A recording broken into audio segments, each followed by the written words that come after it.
All right, what's up, YouTube? Welcome back to another episode. I have a great guest on today. You're an attorney, activist, consultant. It's a lot. Did I get your whole resume? Yeah, I think so. Yes, sir. So introduce yourself to the audience. Well, my name is, number one, good afternoon, everybody. My name is Carlton T. Mayers II, Esquire.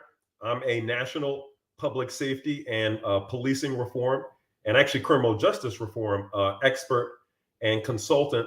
I've been doing this work for over a decade all around the country. I used to direct NAACP national offices, criminal justice reform program for the country back when Ben Jealous was president, and after him, President Cornell William Brooks. While I was there, I co-authored the NAACP's Born Suspect, Ending Racial Profiling Report, which was published in 2014, provides all kinds of information, tools, and resources on how to end racial profiling by state and local police. After that, I worked at NAACP Legal Defense and Educational Fund Incorporated under the leadership of Cheryl and Eiffel as the policy counsel for the policing reform campaign. Did a whole bunch of work around the country on policing reform, specifically in Ferguson, Missouri, and Baltimore, Maryland, on their consent decrees from the beginning during the negotiation phase on up through implementation. I also worked on Chicago's consent decree during the negotiation phase. Did a lot of work in North Charleston, South Carolina on the Walter Scott case, and also in New York City on the Eric Gardner case, and did a whole bunch of work on the Hill lobbying for federal policing reform legislation, a lot of which has been included in the George Floyd Justice and Policing Act.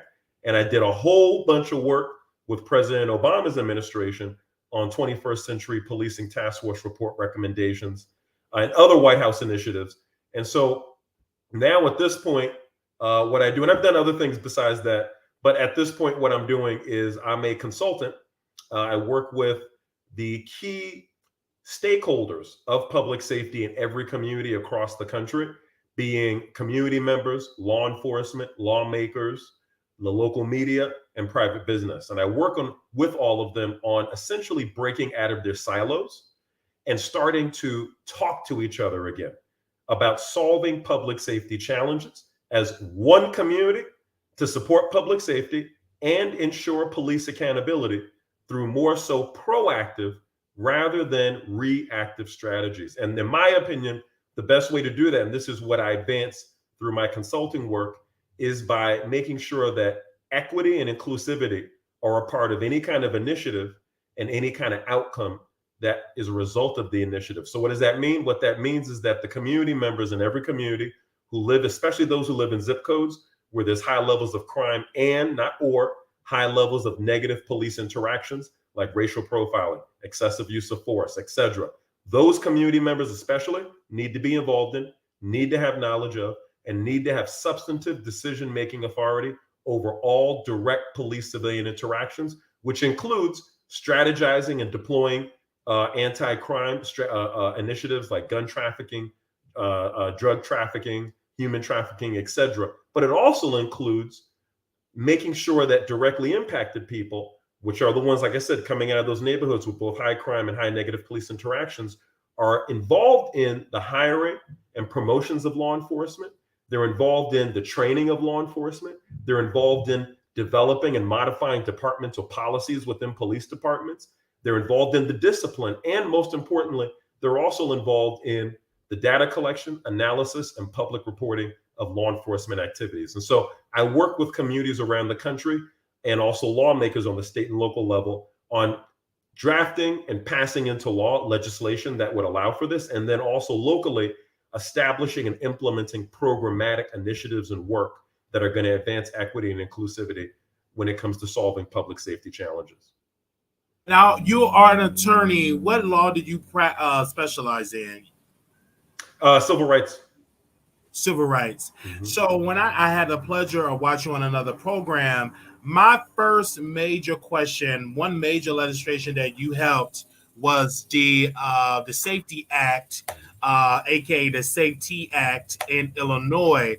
To break that down in layman's terms to the audience, how legendary and how history was made with that piece of legislation in the state of Illinois. So, and thank you for bringing that up, Marquise. So I'm sure, a lot of your viewers know that in 2020, we had the largest protest ever in U.S. history that resulted from the tragedies of several people, especially people of color, that were shown on people's camera phones, on TVs, etc. And this included George Floyd's death, Breonna Taylor's death, etc. So as a result of these protests that were calling for substantive police accountability, about 30 to 45 states across the country since 2020 have passed comprehensive policing reform legislation into law. And one of those states, so I worked with lawmakers in several states around the country that were looking to pass these laws, and they needed model legislative language, evidence-based best practices that are national, state, and local. And they needed that information so that they can come out with some of the best policing reform legislation. So I worked with lawmakers around the country on providing them with that expertise. And 5 states where I worked with lawmakers on state policing reform legislation passed that legislation into law. So those states are Illinois, like you mentioned, the Safety Act, also Wisconsin, Indiana, Missouri, and Maryland. Now, in Illinois, the Safety Act is, in my opinion, is one of the most progressive policing reform laws in the country. Okay. Now, there's several reasons for that. One of those reasons is because of the power that the law within the Safety Act provides to everyday civilians who are not law enforcement, but who still live in communities where public safety challenges exist. Okay. So not only public safety challenges dealing with crime, but also public safety challenges dealing with law enforcement. So one example is that one of the provisions within the Safety Act has to do with mandatory or required law enforcement officer trainings. So these are the trainings that all law enforcement, it doesn't matter if they're new recruits or if they've been working on the force for a while, they all have to do these trainings annually, once a year. And for this particular training I'm going to talk about with you, they have to do it for 40 hours once a year. So what the training I'm talking about is called Crisis Intervention Techniques Trainings, CIT. And so this has to do with how law enforcement responds to people that are in crisis due to mental health needs or due to substance abuse issues, and really figuring out, training them on the best ways to de-escalate and the best ways to address those situations. So now under the Safety Act, what this law requires is that when those trainings occur annually for 40 hours, they have to involve law enforcement, families of people with mental health needs, mental health providers in the community, and advocates, mental health advocates in the community. And the trainings have to incorporate the experiences of family members of people with mental health needs. They have to involve verbal de-escalation, and they have to be conducted through hands-on scenario-based training, meaning that this is not going to be a lecture where you're sitting down, somebody's talking to you, then you check the box, I attended the training. No. This is going to be a training where you're actually going to see people acting out different scenarios, and then you're going to have candid discussion about what you saw. Okay, so a clear example, you're going to now have community members. These are individuals with, family members of people with mental health needs, mental health advocates, and mental health providers in the room with law enforcement, watching a scenario of how law enforcement would engage with somebody who's in crisis due to mental health needs.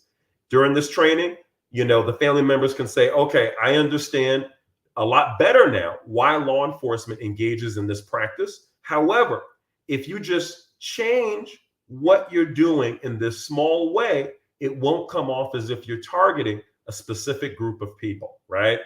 That kind of information now can be transferred in these trainings, which would not typically happen. Why? Because typically you have law enforcement training law enforcement, or at best, you might have an outside consultant who does not live in the community, has no connection to the community, and they'll come in and provide some expertise to law enforcement for specific training in conjunction with the sergeant or commander, whoever else is training law enforcement. And that's it. You're not going to have community members who actually live in the communities that law enforcement are patrolling on a regular basis who can be involved in the trainings with law enforcement. So the Safety Act, because of this provision, now allows for that. Not only allows for it, it requires that these trainings have to be done in this way. So just understand this, just to make this clear to everybody.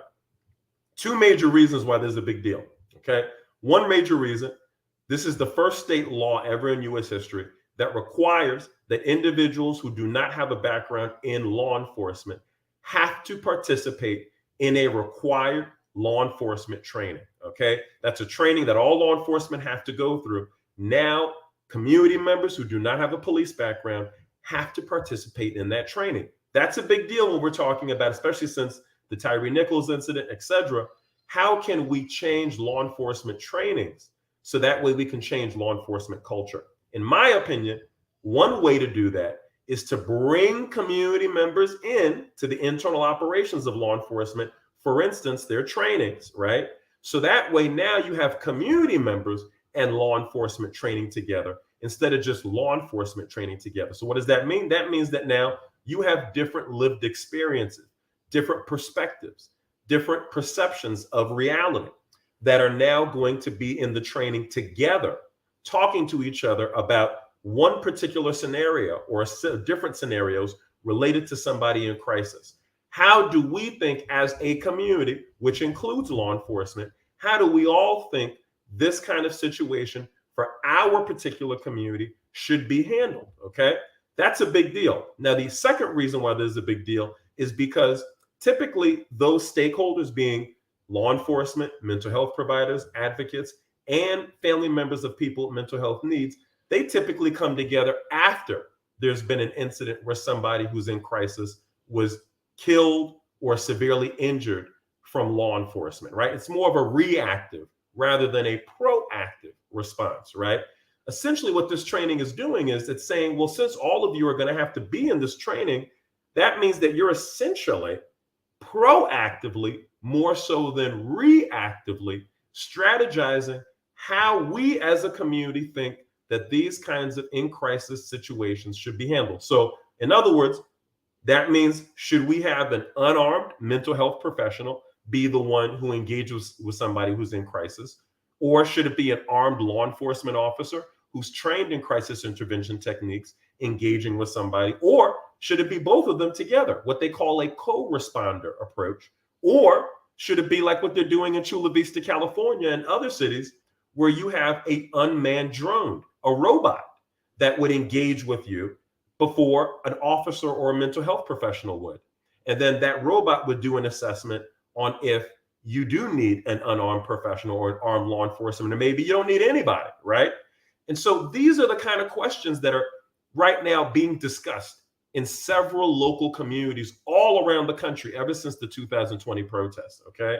And what this training does, that's required under law, it's the first one, like I said, in the US, that requires that all of these stakeholders have to come together before an incident occurs. Absolutely. And proactively strategize how they want these situations to be addressed. Because when I was reading, is a provision in that same act that give the judge discretion on bail, meaning that they have discretion. They can either give you a bail or don't give you a bail. They can let you out without paying a bail amount. Is that correct? Because when I read it in there, they was like, a lot of people, Republicans, was like, oh my God, it's going to let criminals off the street. But that's not the case with this particular law. Well, okay, so I just want to put out there. So the Safety Act is about, I don't know, over 700 pages long. It's almost 800-page long law, and it encompasses, or it has sentencing reform. It has pieces on cash bail, or bail reform, and then it also has aspects on policing reform. So I only worked on the policing reform language, which makes up a little bit over 300 pages of the 700 or so pages. I did not work on the cash bail elimination, so I'm probably not the best messenger on it. But my basic understanding of it, which that's all it is just a very basic understanding, because I did not work on that language in the bill, is that it actually takes away judicial discretion. So it essentially says that a judge has to either release you or lock you up. There's nothing that they can do in between. And this is just based on what I've heard from judges in Illinois, their interpretation of the cash bail elimination aspect of the Safety Act. So a lot of judges are not happy about that, because one thing about judges, man, they love their discretionary authority. They like being able to determine what they think should occur based on each individual case. They don't like being told by the law that they have to do this for these particular cases, okay? So that's why there's a lot of pushback, might be the best way to say it, as it relates to the cash bail elimination language, at least from judges, right? Because it restricts their discretionary authority, and they don't like that. They like to have broad discretionary authority. Yes, and I believe the judge should, because I think it should be case by case. Because back in the day, it was restricted with the drugs. You remember that you have to get, it's mandatory, since there was no discretion. The judge had to follow the law. I want to ask you, with your work that you've done outside of that, because a lot of people say black people, black men in particular, not doing the work, the NAACP not doing the work, nobody's doing the work. But obviously that's not the case. You're actually working with lawmakers to change up the laws to help Black and brown communities. What my issue is with people like yourself that's doing the work, I think y'all don't do enough on social media to show the millennials, the Gen Z, hey, this is going on. We're actually doing the work. I say this to the NAACP all the time. It's all on a national level. Y'all need to invest in a social media team, a camera team, to say, this is the work we're doing. We're proposing this law. We're challenging this law. We're gender mandering, protecting voting rights. Because the average Black person, they will say the NAACP ain't doing nothing, or no Black people is doing it, and that's not the case. You have receipts. If you go to your website, literally, it gives you testimonials of Black people, not just Black people, but people that's on the state and local level, federal level, of the work that you have accomplished. So what is another major thing that you worked on that was that you helped move this society better outside of, I know we talked about Illinois, but you also did other things in other states. Yes, I did. And something I want to really hone in on as it relates to Illinois and other states. So there's a few things in particular that I really hone in on. Well, there's at least 5 things that I really hone in on when it comes to reimagining public safety. One of them is, like we talked about, the policing reform. And when it comes to the policing reform, especially when it comes to police accountability, a lot of times, and this is the work I've done even in Indiana, Wisconsin, and Missouri on those state laws. A lot of times we talk about, for police accountability, we have to either hold that officer who engaged in the misconduct criminally liable, right? We want to lock them up, right? Like Derek Chauvin with George Floyd, or we want to hold them we want to hold them civilly liable, meaning that we want to sue you in court for money, but qualified immunity prevents that a lot of times. So we want to try to eliminate qualified immunity so that we can now sue you for money, right? And then the other police accountability tool that people tend to use is what they call the administrative tool, which means we fire you, right? We terminate you from employment, right? So now you're not working at that police department anymore. Now, in my opinion, I believe all 3 of them are good tools for accountability, but they still don't address the underlying issue when it comes to officers that engage in misconduct, which is that we want to make sure that you're not able to do this again. We want to make sure that you're not able to traumatize or victimize another person or another family again, right?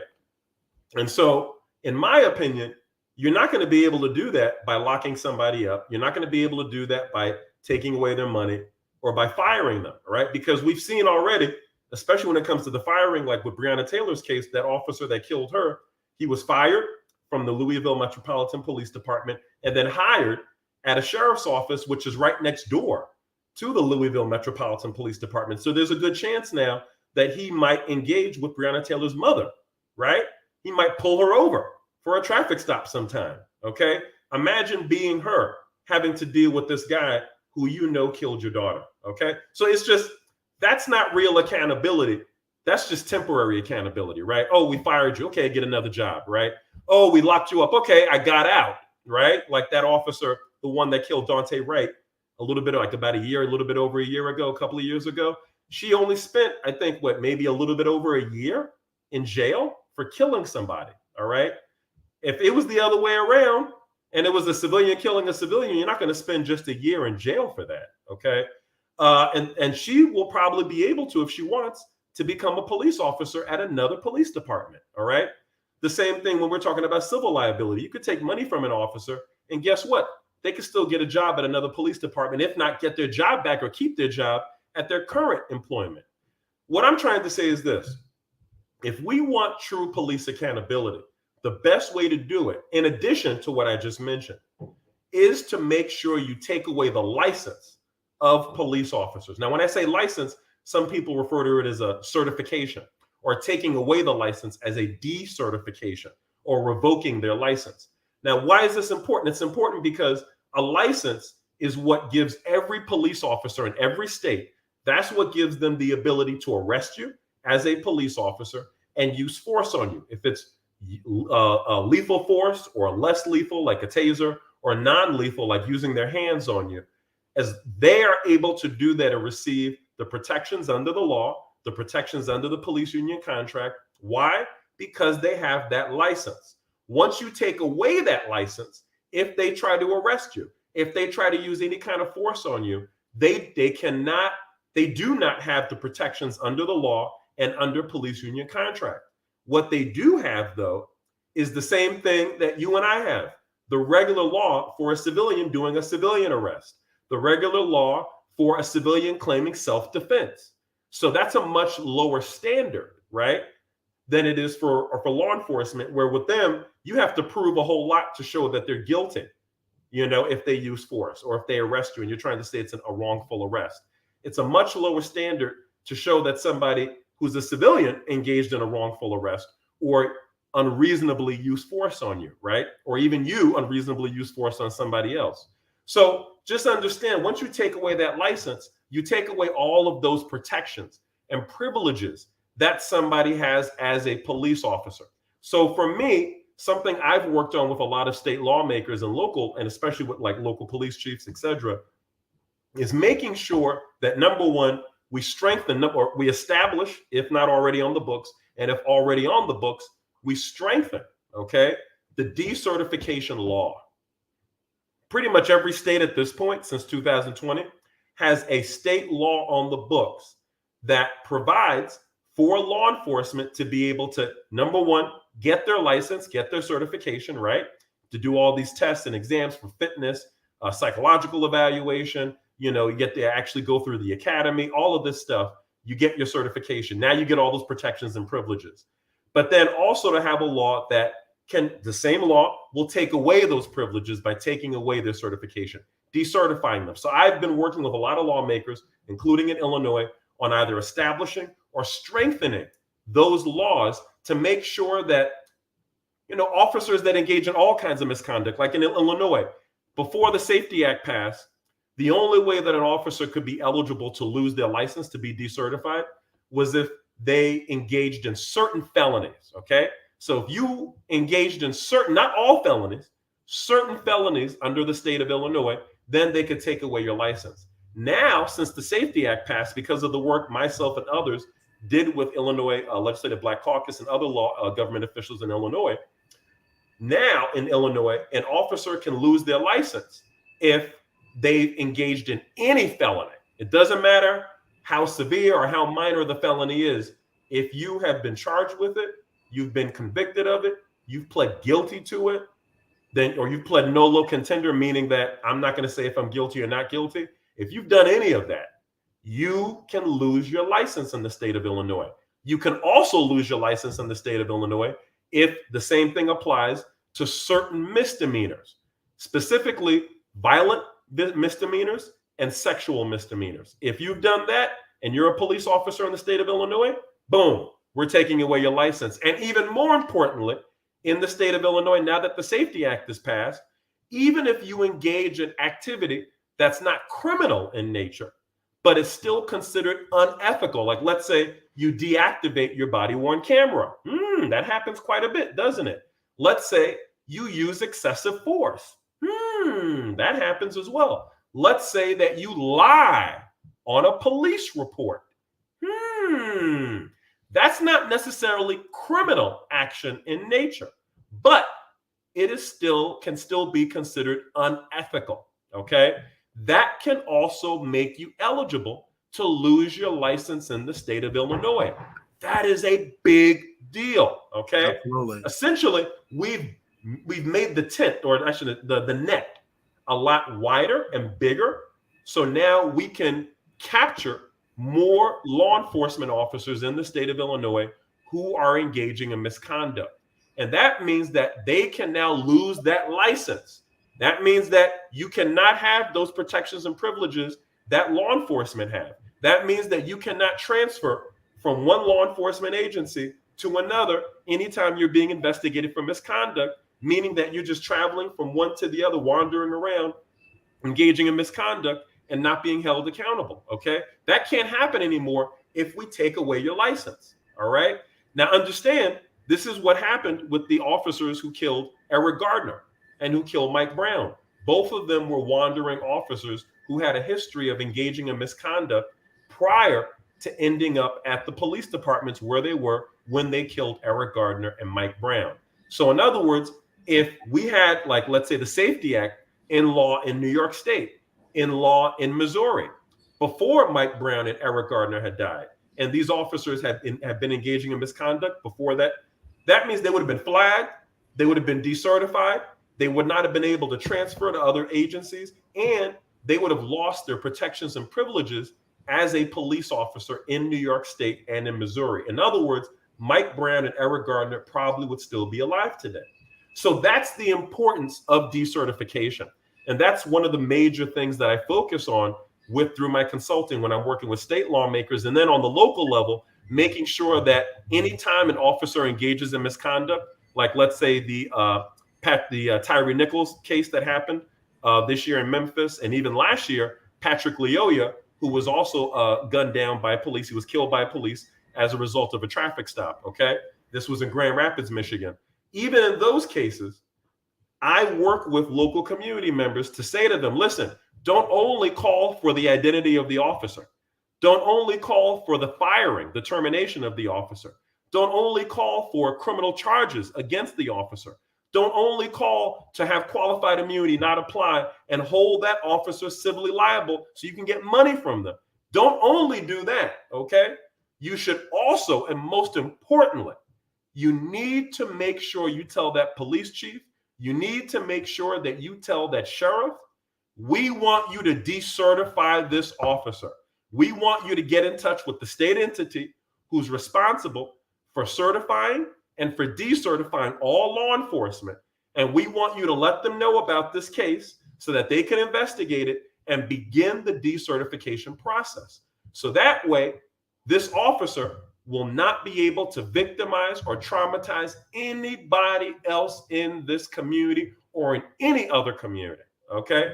That's what needs to happen. And that's what I'm pushing for on the state and local level, is that we start making that a part of our demands, right? When we're calling for police accountability. I feel you on that because I am a certified nurse assistant, right? I Texas and I re-added my license to Illinois. But it's a stigma that if you have been accused of abuse, you cannot be certified anymore. You cannot work in a nurse facility. I don't understand how you can abuse your badge and go to one place of the country to another place, but you can't do that as a nurse. You can't do that as a certified nurse assistant at all. If you got accused of abuse and if it's on your license, you can't transfer that and go work at a nursing home in another state, or neither in the state that you're currently residing in. So that policy needs to be on the federal level. I remember they tried to do the George Floyd Policing Act. It was great, but of course, Republicans, Tim Scott, got weak. He's a very weak man. He want to run. He's very weak. Want to be black, but he's very weak. He's not.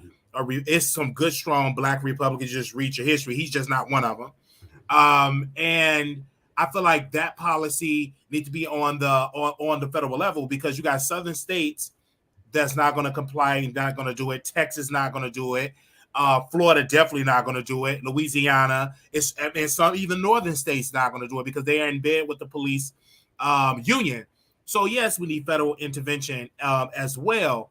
But thank God we have people like yourself in your organization that is working with state and local officials to get this done, because this do need to be done. Because I'm tired of, like you said, we need to be proactive instead of reactive. Families' only line of defense is to sue, get millions of dollars, that's it. But that don't stop the root cause, because we need to stop it before they kill somebody, before you have to get bankrupt. We need to do something before that happens, right? So I'm glad that you are doing the proactive work instead of reacting. You're actually putting the laws in place. But when we had a conversation privately on the phone, you said we have to make sure that they, do right, but, educate the people about the laws, and that they, enforce the law that's already currently on the books. Speak about how important it is to fund organizations like yourself to educate the public about this particular law that can help the general public. How important it is to help people like yourself, to give you the resources so you can encourage the people, particularly Black and brown people.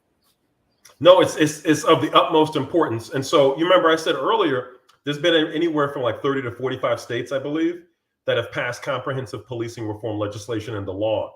Now, these laws that they've passed have a lot of different pieces to them. So it's not just like a law on de-escalation training, or a law on body-worn cameras, or a law on civilian oversight of law enforcement, right? These laws contain aspects of all of it. They'll have something in there about civilian oversight, something in there about body-worn cameras, something about training, something about decertification, right? That's a lot. It's a lot of language. It's a lot to read and understand. And it can be very complicated, even for attorneys, right? So if you're somebody who's not legally trained, or you're not accustomed to reading policy or lobbying, then going through, like I mentioned earlier, an over 700-page document can be kind of tedious, and really something that you may not want to invest your time into. So that's why individuals like myself, who, this is what we do for a living, is essentially, read, draft, write, advocate for, laws to get passed if it's on the federal, state, local level. And then once they're passed into law, right, now that we know this is the law, we're also good at teasing out the aspects of the law that community members that are going to mean the most to community members, and also to law enforcement, and to local lawmakers, and to the media, and to private business, right? Because you have different audiences, so there might be different aspects of the law that might be important to each audience. So being able to tease that out and then put it into like a know your rights training, or a curriculum of some sort, a presentation, a workshop, where you're now educating them on what exactly is in the law and how that applies specifically to them, and how that essentially empowers them, right? Because at the end of the day, all of these laws that pass, not only in Illinois with the Safety Act, but Washington State, California, Massachusetts, Connecticut, New York State, New Jersey, all of them pass comprehensive laws, okay? Vermont, right? Even Florida did, right? Florida passed a comprehensive policing reform law since 2020 as well, that Governor DeSantis signed into law. So, but like I said, at the end of the day, you can sign something into law and it could be amazing, the language in it. But if people don't know about it and they're not using it, it's not being enforced, it's not being implemented, then all it is a nice law that looks good and it gets shelved, just like a book, okay? That's not what people demanded coming out of the 2020 protest. People demanded substantive police accountability. They demanded reimagining public safety. And in order to do that, that requires more than just a law. That requires action. Okay. And in order for people to act and to do things, they have to be empowered. They have to know, have the knowledge, right? To know exactly what it is that I'm doing, why am I doing it? And then, even more importantly than that, how can I do it, right? Because something that, and I think we talked about this as well, ever since even before 2020, I mean, we can stretch back to like the war on drugs with Nixon, et cetera, even before him, right? There's always been these solutions that have come out. If it's been reports, studies, et cetera, like 21st Century Policing Task Force report, the 1994 violent crime bill that Bill Clinton passed into law. Also, the even more recently in 2020, the defund movement, right? With a series of community-led responses to public safety challenges. Even the law and order, initiatives that Trump was advancing when he was president. So either way, there's all of these what's, and even what you mentioned, the George Floyd Justice and Policing Act, right, under Biden and Harris. All of these what's, these are all solutions as to this is what we can do to reimagine public safety, or to solve crime, or to address violent crime or community violence, or police accountability. But when you provide these solutions to communities on the state and local level, we haven't seen a lot of movement, right? Even though we have all these what's, you would think you would see communities across the country, just implementing, initiating all of these what's. They're not doing it. And you know why they're not doing it? And I'm speaking from me speaking with activists on the ground all around the country. All right. So I'm telling you what they've told me. The reason why is because they see there's a bunch of what's, but they don't know how to initiate it. Right. It's like you have a bunch of what's, but you don't have the hows. You can't just have what's without hows. You need what's and you need hows. And to be honest, the hows are actually more important than the what's. Because, for instance, like I said earlier, when we talked about that mandatory crisis intervention techniques training for all law enforcement in the state of Illinois, well, that training is going to look different depending on which community in Illinois is conducting the training. So in other words, it's going to look different in Joliet. That's going to look different from Springfield. That's going to look different from Peoria. That's going to look different from East St. Louis. Going to look different from Rockford. Going to look different from Chicago. And even in Chicago, it's going to look different in the South Side than the West Side than the North Side. And the reason for this is because even though all of them are in the state of Illinois, each one of them has their own unique history, their own unique demographics, their own unique culture, etc. And in order for any kind of public safety, policing reform, criminal justice reform, in order for any of those initiatives to be successful for the long term, they have to align with those demographics, histories, cultures, etc. Because if they don't, guess what? It's not going to be successful. The best that it will be is a short-term success, meaning it will just be a Band-Aid on a wound that requires stitches. Absolutely. Right? And that's why Black media is important. Mm-hmm. You got to understand that if you go back to the paper that was in Chicago, the Black-owned paper that's in Chicago, they educated the people, told Black folks in the South to come to the North. Mm-hmm. And also Black media was the one that broadcast Emmett Till and promoted him and to educate and to help bring justice to Emmett Till. And they actually helped hide some of the witnesses. So media is important because it helped inform the public. But the issue is with Black media, we get frozen out of the resources that we cannot get to those spaces because we have a very limited income. We get frozen out of the ad dollars. The federal government spends billions of dollars in advertisement dollars, and we get probably 1%. And for those that we have to fight over the 1%, that's the election coming up, and billions of dollars will be spent in ad dollars, and they come to Black media at the very last minute, and we get the scraps. But just imagine if President Biden put an executive order to share some of the resources to Black media, we'll be able to cover these issues that you advocate for, that the NAACP advocate for, to educate the public. But unfortunately, A lot of black media have gotten frozen out. They're dying because they don't have the money. And some black media that is here, they just focus on celebrity gossip culture at the end of the day. And that's fine. But we must talk about these issues because after you get through talking about Cardi B, Nicki, and etc., if your cousin gets shot by the cops, now you understand like this is political. Or if you're trying to get this loan but getting denied, that's political. You have to also be engaged outside of the celebrity gossip. That's why media news is important because it affects our daily life. And we must be informed. I just had a conversation with my brother about child support. You must be informed about those laws. There need to be statutes, need to be changed because in my humble opinion, I feel like child support caters towards women and not men. But you have to change the language in the books. And I love you because you are actually doing something. You have a purpose. You ain't trying to focus on everything. Your focus is police reform. You ain't trying to worry about this type of form. You're focusing on one thing because the issue with us, we try to focus on everything. You can't just pick a subject matter, specialize in that and focus on that. And then another group, you focus on this. And so for my thing is with the NAACP, I love that you branched off and you got something else. If like people say, I don't feel like the NAACP is doing enough, well, then you create your own organization and you do what they're not doing. And I want to ask you this one question. I got to ask you this about Brandon Johnson because we're both here in the city of Chicago. What is your thing about public safety? I mean, 2 young brothers was just shot in Garfield Park. My understanding, I've been reaching out to his press people, and I'm still not getting an understanding of what his idea with public safety. Because I keep telling them, I'm going to the city hall on Monday.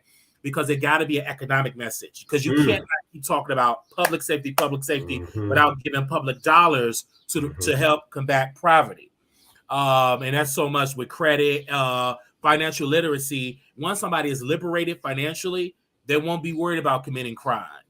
Once they become homeowners, you'll be protecting your property. You ain't gonna be out there slinging dough if you got a good credit score. You don't see areas. And you can correct me if I'm wrong, sir. With people with an 850 credit score, with high property value, and they haven't gained, like people getting shot on the corner every day. That rarely exists. So what do you think Brandon Johnson administration need to do for this to bring down the crime in the city of Chicago? Thank you for asking me that. And that's a good segue from what my comments to your last question, talking about how there is no one-size-fits-all approach when we're talking about solutions to public safety. And that goes back to what I said about the what's. They throw out all these what's, thinking, okay, if you just do 21st century policing, then boom, you got it. Everything will be all good. If you just do, defund, then boom, you got it. It'll be all good. And it's just like, well, that's not the case because not every community is going to want that. And not every community is going to be able to adapt to that because there is no one size fits all approach. Like I said earlier, every community has its own unique history, culture, and demographics. So you have to make sure that any solutions that are being provided and implemented, if you want long-term success, they have to align with that. And the only way to develop those solutions is not to go into communities and tell them, this is the solution, this is what we have to do, and this is how we're going to do it. That's not my approach. My approach is to go into communities and ask them, what is it you want to do? What is it you think the problems are? And what is it you think the solutions are, right? And by doing that, you've now empowered, right? Because, my whole thing is community empowerment, right? That's my thing. The community empowerment centered approach. That's my approach. And the whole point of it, like I said earlier, is to make sure to empower those community members, especially who live in those neighborhoods where there's high crime and high negative police interactions, right? Because they're the ones who are typically disempowered in these discussions. They're the ones who are typically not included when it comes to developing solutions and implementing them. So that's why when we do implement reforms, like Chicago has done time and time again over the years and invested a ton of money into it, they'll rely on data, right? They rely on numbers to tell them if the reforms are working or not, rather than relying on speaking to the people who live in those neighborhoods, who don't have an option but to live in those neighborhoods, right? That's where I grew up. That's where my family lives. That's where my friends live. That's where my church is. That's where the school is. I mean, that is their community. So for them, they don't have an option except to know if the reforms that are being implemented are working or if they're not working. So why not go to them? Why not include them? Why not give them substantive decision-making authority over determining what reforms will be implemented? And then most importantly, not just the what, but how those solutions will be implemented, okay? Because in my opinion, and I know I get pushback from criminal justice experts on this, especially those who are former law enforcement or current law enforcement. I do believe that law enforcement are experts on public safety, no doubt about that. And also are academics, okay? But in my opinion, one of the best experts when it comes to public safety and reimagining public safety on the community level, okay, are the people who live in those communities, okay? They have expertise. Expertise, in my opinion, that's not valued enough, all right? And to me, the best way to value their expertise is instead of doing this, stay away, blue wall, stay away, do this. Come in here, get into these conversations, be a part of our trainings, right? Like we talked about with the Safety Act, right? Be a part of our trainings, learn how we do our job, learn what we do and why we do it, and then help us to do it better, right? Be a part of the solution. And so to me, what I do when I work with communities on how we can get community members who are from those neighborhoods to be a part of the solution with law enforcement, not against law enforcement, and with local lawmakers and with the local media and with private business, bringing everybody together, is by doing what I'm currently doing in Milwaukee, right? I've been working in Milwaukee on contract with the city of Milwaukee for about 3 years now on developing what we call a citywide reimagined public safety plan. Now, what that means is that this is a plan that we're developing that will address both crime, being like community violence, reckless driving, etc., and police accountability. In other words, improving community police relations. Because we know at the end of the day, the reason why crime has gone up since COVID is not because, the kids or the young people coming out of these communities that are impoverished are bad people. No, that is definitely not the case. They are regular people just like everybody else. However, they're in a certain circumstance that is then encouraging them to make certain choices, right? And so we know that that's a fact. So at the end of the day, what we need to do is figure out ways that we can include their voices in the discussion. And so what we're doing in Milwaukee is we're holding 15 community listening sessions, okay? 15, that's a lot.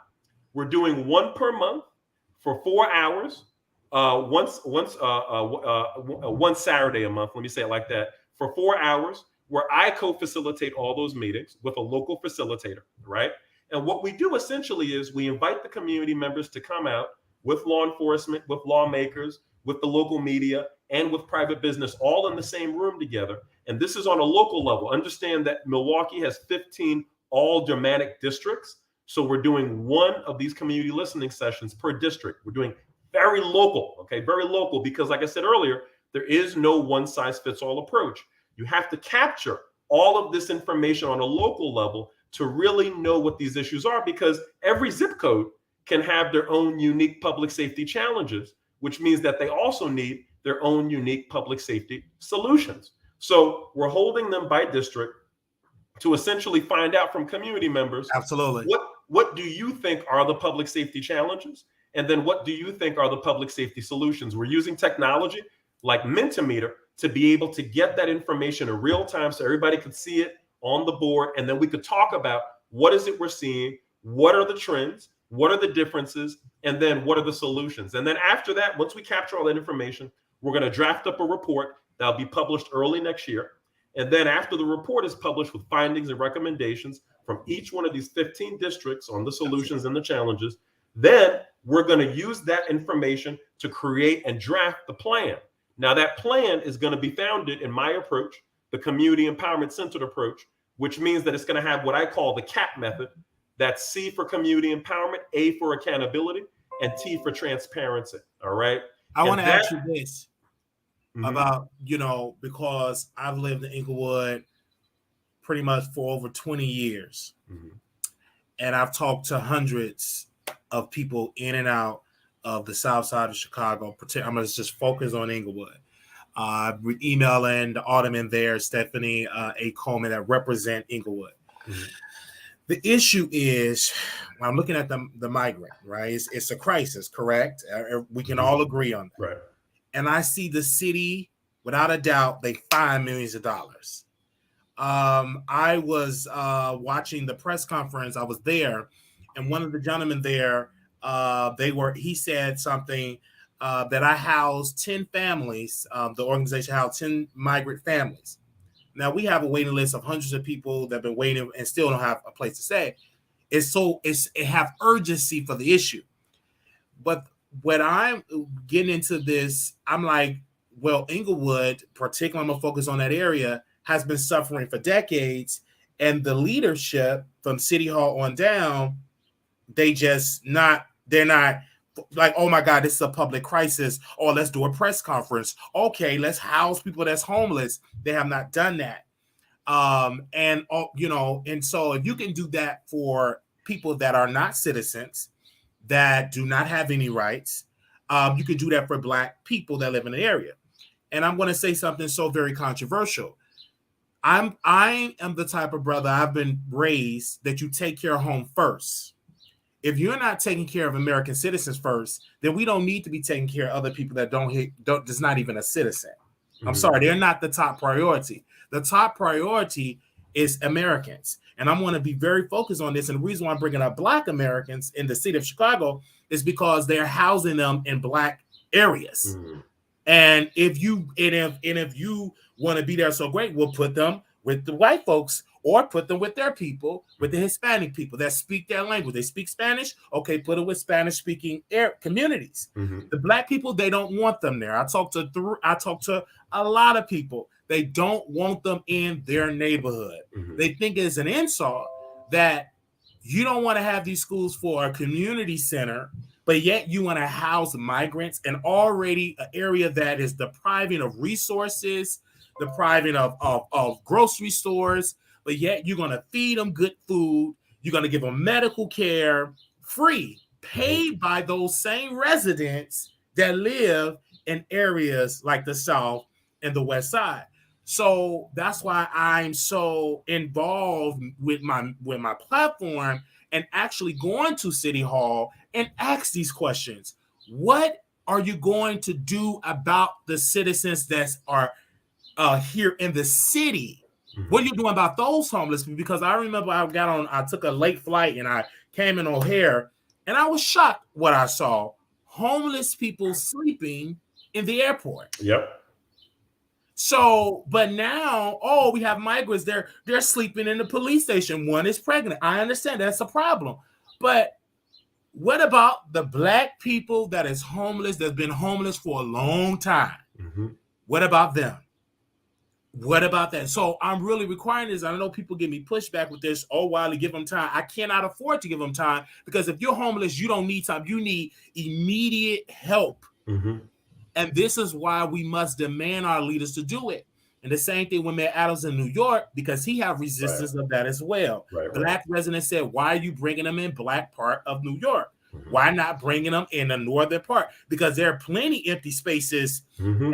and with people that got the money, mm-hmm. it's all them abandoned places. You got the Trump Tower, they got all this mm-hmm. empty space. Why not the city say, okay, we're going to allow the migrants to stay there? And this is why I'm glad to see my people say, oh, hell no, we fed up. We have a resistance. We're telling we don't like this. And this is why we have to stand up to our leaders. And I don't give a damn if you Black. We really got to stand up to you because you know better. You come mm-hmm. from us. You represent us. You look like us. And we just can't sit on the sidelines and let you screw us and we can't say anything. I'm going to say something about it. And this is why I encourage my brothers and sisters, whatever city you live in, be informed and be engaged and bring your families and bring your friends, write letters, call. When they have those community meetings, you go, you ask the questions, you continue to go and continue to do that, because let them know that we're here. And if you don't do right, we will vote you out. That's right.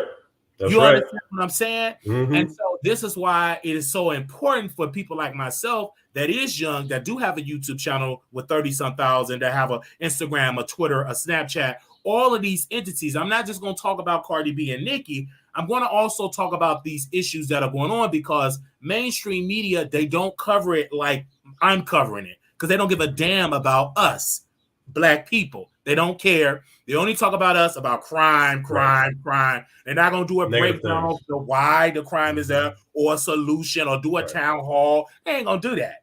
So this is why it's my job to do it and to continue to do it. And don't be afraid to ask the people in power these tough questions. And this is why I went to Brandon Johnson inauguration, and I was asking him, okay, do you think it's going to happen? I've been sending emails to Kim Foxx, even though she's leaving. But why are you still there?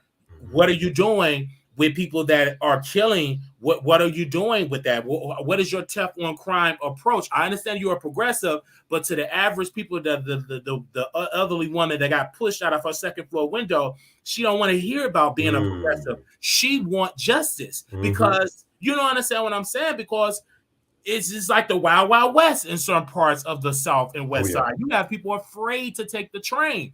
So this is why we must require Brandon Johnson, as well as the state, to intervene, because residents, they're tired. They've been tired for decades, and they want some solutions. And this is why it is my job and my duty to be in a solution and to call these people out and say, you need to do this, and bring people and say, hey, I represent a lot of people, and y'all got to do right. And if you don't do right, you don't need to be. I will make it my duty to spend money to make sure you do not get reelected, because I'm tired of just seeing you a black face and you do as much damage than the white faces, you know. So I have to say that as well. So that's why I was calling his administration, because I don't have a clear. What is you're trying to fit the fence? Like, what are you going to do to address public safety? Because we spend $2.7 billion. You know this, sir. And just imagine you have an apartment. Let's just say, for instance, you have an alarm system. You're spending millions of dollars, and people are still coming and robbing you, shooting you, killing people in your home. Are you still going to pay that millions of dollars for that security, or are you going to get change it up? Right. You understand? Because we spend $2.7 billion, and the public don't feel safe at all. Even some parts of the northern South and downtown don't even feel safe. Oh, yeah, definitely not. So we're spending almost $3 billion. I don't mind spending that if I see cops everywhere, that they come in half of a second. They got sharpshooters and helicopters. They just everywhere. It's just extremely safe. That's not the case. So my question is, and this is why we want to get the press rats for the Chicago Police Department, because what are you doing with the billions of dollars? Because you can have it. Okay, what are you spending it on? Because the damn sure ain't spending it on solving crime. Because if you look at the crime in Chicago and you look at the success of solving the crime, is really low. So obviously, spending that is just, we have to reimagine how we spend our money. And this is taxpayers' money. This is our money that we are spending. And I don't think they're doing a good job. They're not, and I don't think, by facts, they're not doing a good job, because people are still dying at a high rate in the city. And this was before the pandemic. Right. This before the pandemic. This was during the pandemic, before the pandemic. Crime have always been. Chicago, I've never witnessed Chicago. I was born November 11, 1990. I've never experienced it being a safe city. I believe it's gotten worse than when I'm coming up as a teenager. It's gotten worse, but I've never experienced of being low crime. You know, or so say, especially in Inglewood. Inglewood have just been tied down with crime. So that's why I love to ask you, sir, what can the mayor do? And I had a conversation with a pastor. I said, I understand City Hall must implement this, correct? But I do know that mayor can do a press conference, can do a listening session, can do a town hall. Correct me if I'm wrong. He can do this right now to educate the public and say, this is what I'm trying to pass. You all need to reach out to your aldermen to get this passed on every part of the city, because the issue that I understand is they get in office, but then they stay on the 5th floor. You don't see them in the community anymore. Right. Only for a photo op. I really need to see, and this is why we are on his tail, because I cannot allow to see this city continue to lose residents and business. One particular business owner, he said, Wiley, I've been in business for a long time in the city of Chicago. The reason why I'm leaving, going to Texas, because it's business friendly. It is. Taxes is too high, and they're not protecting me in the crime. You understand what I'm saying? So that's why I said this is a problem. This is an issue, because if the businesses are leaving, sir, that means the people that got mortgages, got property, they're going to have to flip the bill. And this is why the rent is just so high, because the property taxes is high. So somebody got to pay the bill, and the bill is on the middle class and the working class that is trying to make ends meet, because those in power is just messing it up. And it's on us that we have to pay 3, 4, 5 times worth of the rent, and we damn sure don't even feel safe. Yeah, so I just had to say that, because, and I'm the type of person, so I'm not just talking, I'm actually doing the work, being on the ground, asking the questions. We will be going to a community event for the Alderman, Stephanie A. Coleman. She have that. We going there, and I'm bringing my notebook, my camera, asking questions. I'm there asking these questions. Let it be known, but we on you. We making sure, what are your agenda to help Black people? Because my focus is, I focus on my people. Everybody else, y'all focus on y'all. My main focus is Black women, Black men, our Black children, because we have been ignored for decades.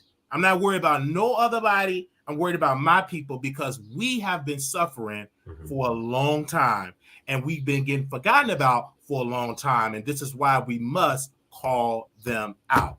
I have one last question to ask you, is what do you feel like with this presidential election that Black people should focus on? Should we just be committed to President Biden, or should we look at both sides and see which side is going to do for us to help bring down poverty, to help close the gap between white and Black, police accountability? What do you think that us as Black voters should just stay with the Democrats, or just look at who is the best man or woman for the job, whether you're a Republican, Democrat, Green, or Independent?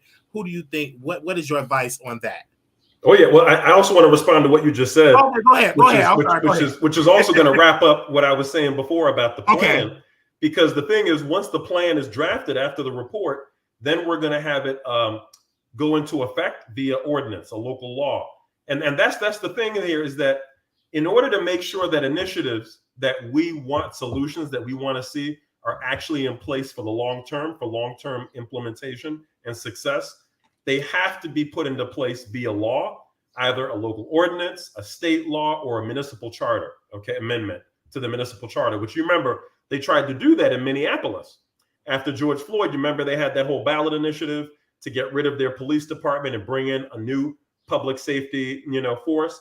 And in order for them to do that, they had to make an amendment to their municipal charter, right? Which is essentially like a constitution, for a local government, right? So I'm just saying that that's what we're focused on doing in Milwaukee, is to not just say, hey, we met up 15 times and we produced a report and now we have this plan. It's like, no, this is now law, okay? And this is law that has been created by different people in different parts of the community coming together and saying, this is what we think, not you law enforcement, but we community members, what we think are the problems and the challenges and the solutions for those challenges. And so, and what that does is, and this speaks to what what you were saying earlier about Chicago and Mayor Johnson. This is an approach that essentially allows for a custom tailored response, right? It's a response that would be organic, that would come from the people and be for the people, right? This is not something that's generated from academics who've, utilized their big brains to say, well, according to the research, according to the data, this is what would work, right?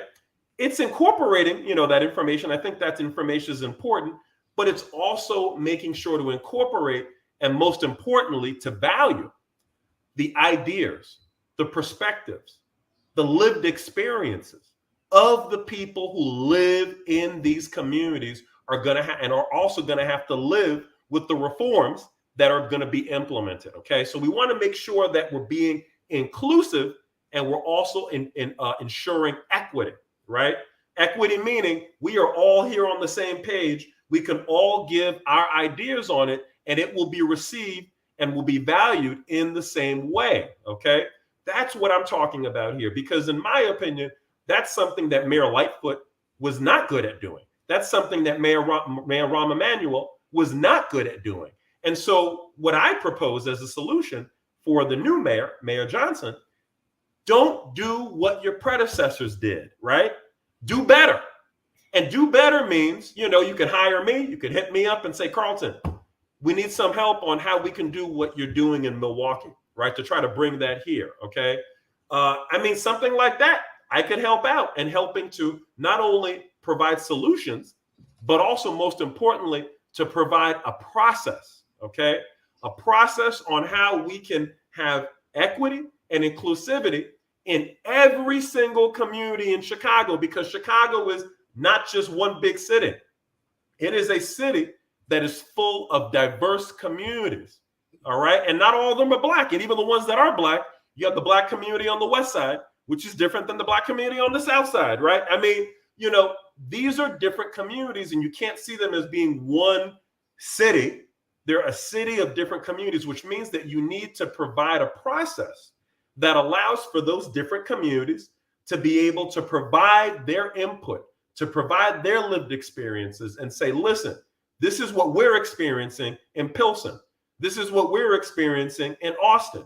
This is what we're experiencing in Inglewood, right? This is what we're experiencing up in the North Side. Wherever it is, in downtown by Mag Mile. Whatever that experience is, you live in this city. That needs to be a part of the solution, okay? And the best way to do that, in my opinion, is for him to either hire me, or maybe be in touch with me, or just go to my website, see what I'm doing, and say, okay, we need to do something like what he's doing in Milwaukee. We need to have community listening sessions that are co-facilitated, not one facilitator, at least two facilitators, one person who's local, one person who's not, who's from an outside part, right? That's coming in. So that way people in the community are not like, well, why'd you pick that person? Why not this other community member? Or that way they're not like, why didn't you pick a community member? Why did you only hire somebody from the outside? Do both. That way you can address both criticisms, okay? And by doing that, you allow for the local person to provide their expertise as a co-facilitator, and then the outside person to provide their national expertise as a facilitator, so then they can both tag team, right? So it's kind of like when one gets stuck in an area communicating with the group, the other one can step in, like, watching WWE wrestling or something. You tag team. All right, you're good. You're okay, you need a break? I'm in. I got it. I'm full, ready to go. All right, so, we heard what they said. Now let's shift gears, and now we're going to kind of like tie in this and that. That's how we get the sausage made when it comes to reimagining public safety. We don't do it unilaterally. We do it multilaterally. We bring in, we're inclusive, we're equitable, okay? So that's something that, in my opinion, that I would love to see Mayor Johnson do, because that's what Mayor Lightfoot did not do. That's what Mayor Rahm Emanuel did not do, okay? They instead relied on academics only, and on law enforcement, and on the community members who they wanted to work with, right? Not everybody, only the ones who they wanted to work with. That's not representative of the overall community, okay? The way we're doing it in Milwaukee, it's not only the community members that Milwaukee PD wants to see come out, it's every community member who's invited. And every community member does come out. And we have people that argue and that debate. But guess what? This is a safe space. This is an open space, and it is facilitated. This is a facilitated conversation.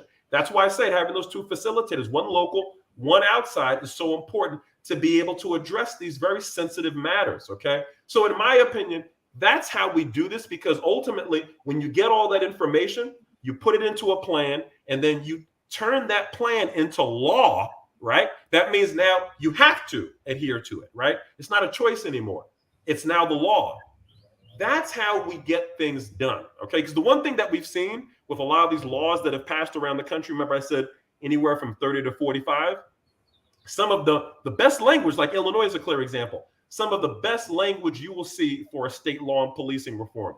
But when we talk about how it's being enforced, how it's being implemented, it's not doing that well in Illinois. And that's not only Illinois, that's most states that passed laws like Illinois since 2020 have not done a good job at enforcing those laws. They have not done a good job at implementing them. And that's one reason why we are still seeing crime going up or still staying up, even in Chicago, is because when people don't trust police, they're not going to call them when they see a crime. When people don't trust police, they're not going to give them information to help them solve a crime, okay? Because what do they think? They think, like you mentioned earlier, law enforcement will probably take 30 minutes if they do show up, right? And even when they do show up, what do? They just come through, they arrest, stop and frisk, zero tolerance policing, broken windows approach, discriminatory policing practices, right? On anybody and everybody in the area instead of actually trying to find out who committed the crime, okay? Who wants to have that kind of burden on their shoulders, right? It's easier just to turn your cheek, close the window, and say, you know what? I didn't see anything. I didn't hear anything. And that means I don't say anything, right? And you know what that means? Crime thrives and public safety suffers, okay? So in my opinion, the answer is not more police. The answer is not ShotSpotter and unmanned drones and more surveillance technology and digi-robot dogs and all that. No, that's not the answer. The answer is as simple as it's always been for every single human being ever since the first human beings actually came, or however it came about. I know everybody has different opinions on this, but ever since the first human beings were on this planet, it's always been the same thing for solutions. It's always been about a conversation. It's always been about talking to each other, because when we talk to each other, we build relationship, we transfer knowledge, and most importantly, we problem solve, right?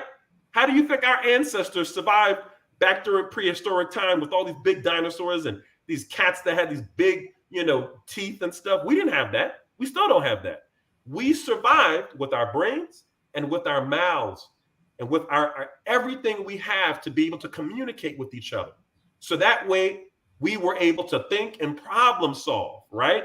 And so what I'm saying is this: it's as simple as evolution. It's as simple as the beginning of time for human civilization. If we want to solve crime, if we want to deal with the migrant crisis, if we want to reimagine public safety, all we need to do is one thing: start talking to each other again, and doing it through a constructive manner, not doing it in the way that we're seeing on social media, that Trump was doing it when he was president, which is just being, divisive, and just talking about how we're different from each other rather than talking about what do we all have in common. Because I'll be surprised if most people that are watching your show right now and that live in Chicago and live in the United States of America cannot all agree that we all want safe and peaceful communities. I would be surprised to hear that they would say, no, we don't agree to that. We don't agree that we want safe and peaceful communities. No, we all want that, or at least most of us do. And so this is what I say, and this is the way that I work. If we can all agree on that, then let's just focus on that, okay? Let's start there, because if we start there, we can start to build upon it with solutions and actually figure out the migrant crisis in a way that's not going to intrude upon the Black Native people that have been living in Chicago for how many generations now and are still disinvested, right? Living in Chicago for how many generations now. The only way we're going to be able to do that is to continue to talk to each other. And in my opinion, I don't know if Brandon Johnson is doing that. I'm number one, I don't want to pass any judgment on him, because at this point, he's only been mayor for 4 or 5 days. Yes. So I want to give him at least 3 months. I always do that for every it doesn't matter if you're president, senator, mayor, city council member, alderman, whatever. I give them 3 months, because 3 months is enough time for you to get settled in. You have to understand, he's inheriting a lot from Mayor Lightfoot. Okay. Absolutely. And I she agree. was not the best. All right. She was not. And so at the end of the day, he has to figure out, okay, what exactly did my predecessor do? Okay. How do I deal with that? And then how do I deal with my current circumstance that I now have to deal with? And then he has to figure out how he's going to balance that out. And be honest, only way he's going to be able to do that, he has to have a solid team of people with him. And that's why what I'm focused on right now, and I'm sure you are too, as well, Marquise, is who is on his transition team. Okay? Because whoever's on his transition team, that's really who's going to be determining what his strategy is, what his solutions are on public safety, on the migrant crisis, right? Because that's who's going to be feeding him information that he's then going to decide, okay, this is how I'm going to lead, right? So right now I'm looking at, like, for instance, I know his public safety committee has Senator Peters on it, who I've worked with. He was one of the lawmakers I worked with on drafting the Safety Act's policing reforms. So I do know that he's from Chicago. He lives in Chicago. He's over Chicago. So I know that he is definitely well attuned to what's going on the ground in Chicago. Now, I don't know what that's going to look like for solutions, right? I also know that former Chicago Police Department officer, is it Stephen Boyk? I know his last name is Boyk, B-O-I-K. He was recently fired by the former superintendent of Chicago PD, David Brown. Why was he fired? Well, he was fired because his role was to make sure that Chicago PD was in full compliance with the Chicago consent decree. However, in order to do that, that means that the mandatory trainings that are required under the consent decree, all law enforcement, remember we talked about this, all law enforcement have to attend those trainings, okay? And if they don't attend the trainings, then that means that Chicago PD is not in compliance with the consent decree. When he tried to get Chicago PD officers to attend the trainings, former Superintendent Brown said, don't do that. We need those officers on the ground patrolling the streets, because right now we're down staff, which is happening all across the country with police departments. So we cannot afford to have any officers in a training when they could be on the street patrolling, making sure to keep the city safe. So they had a big fight about that, and that resulted in Boyk being fired, okay? However, now he's back, and he's on Mayor Johnson's public safety transition subcommittee.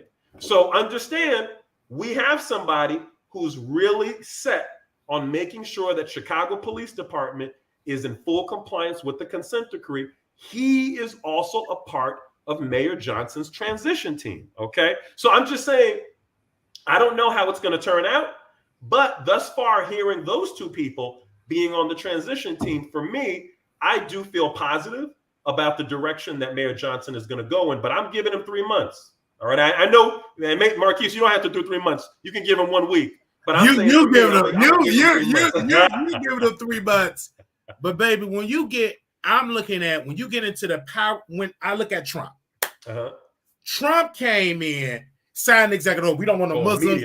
He did it immediately. He didn't wait. Nope. Whatever his idea was, he did it fast, quick, precise, quick. When I go to City Hall, there's no need to wait.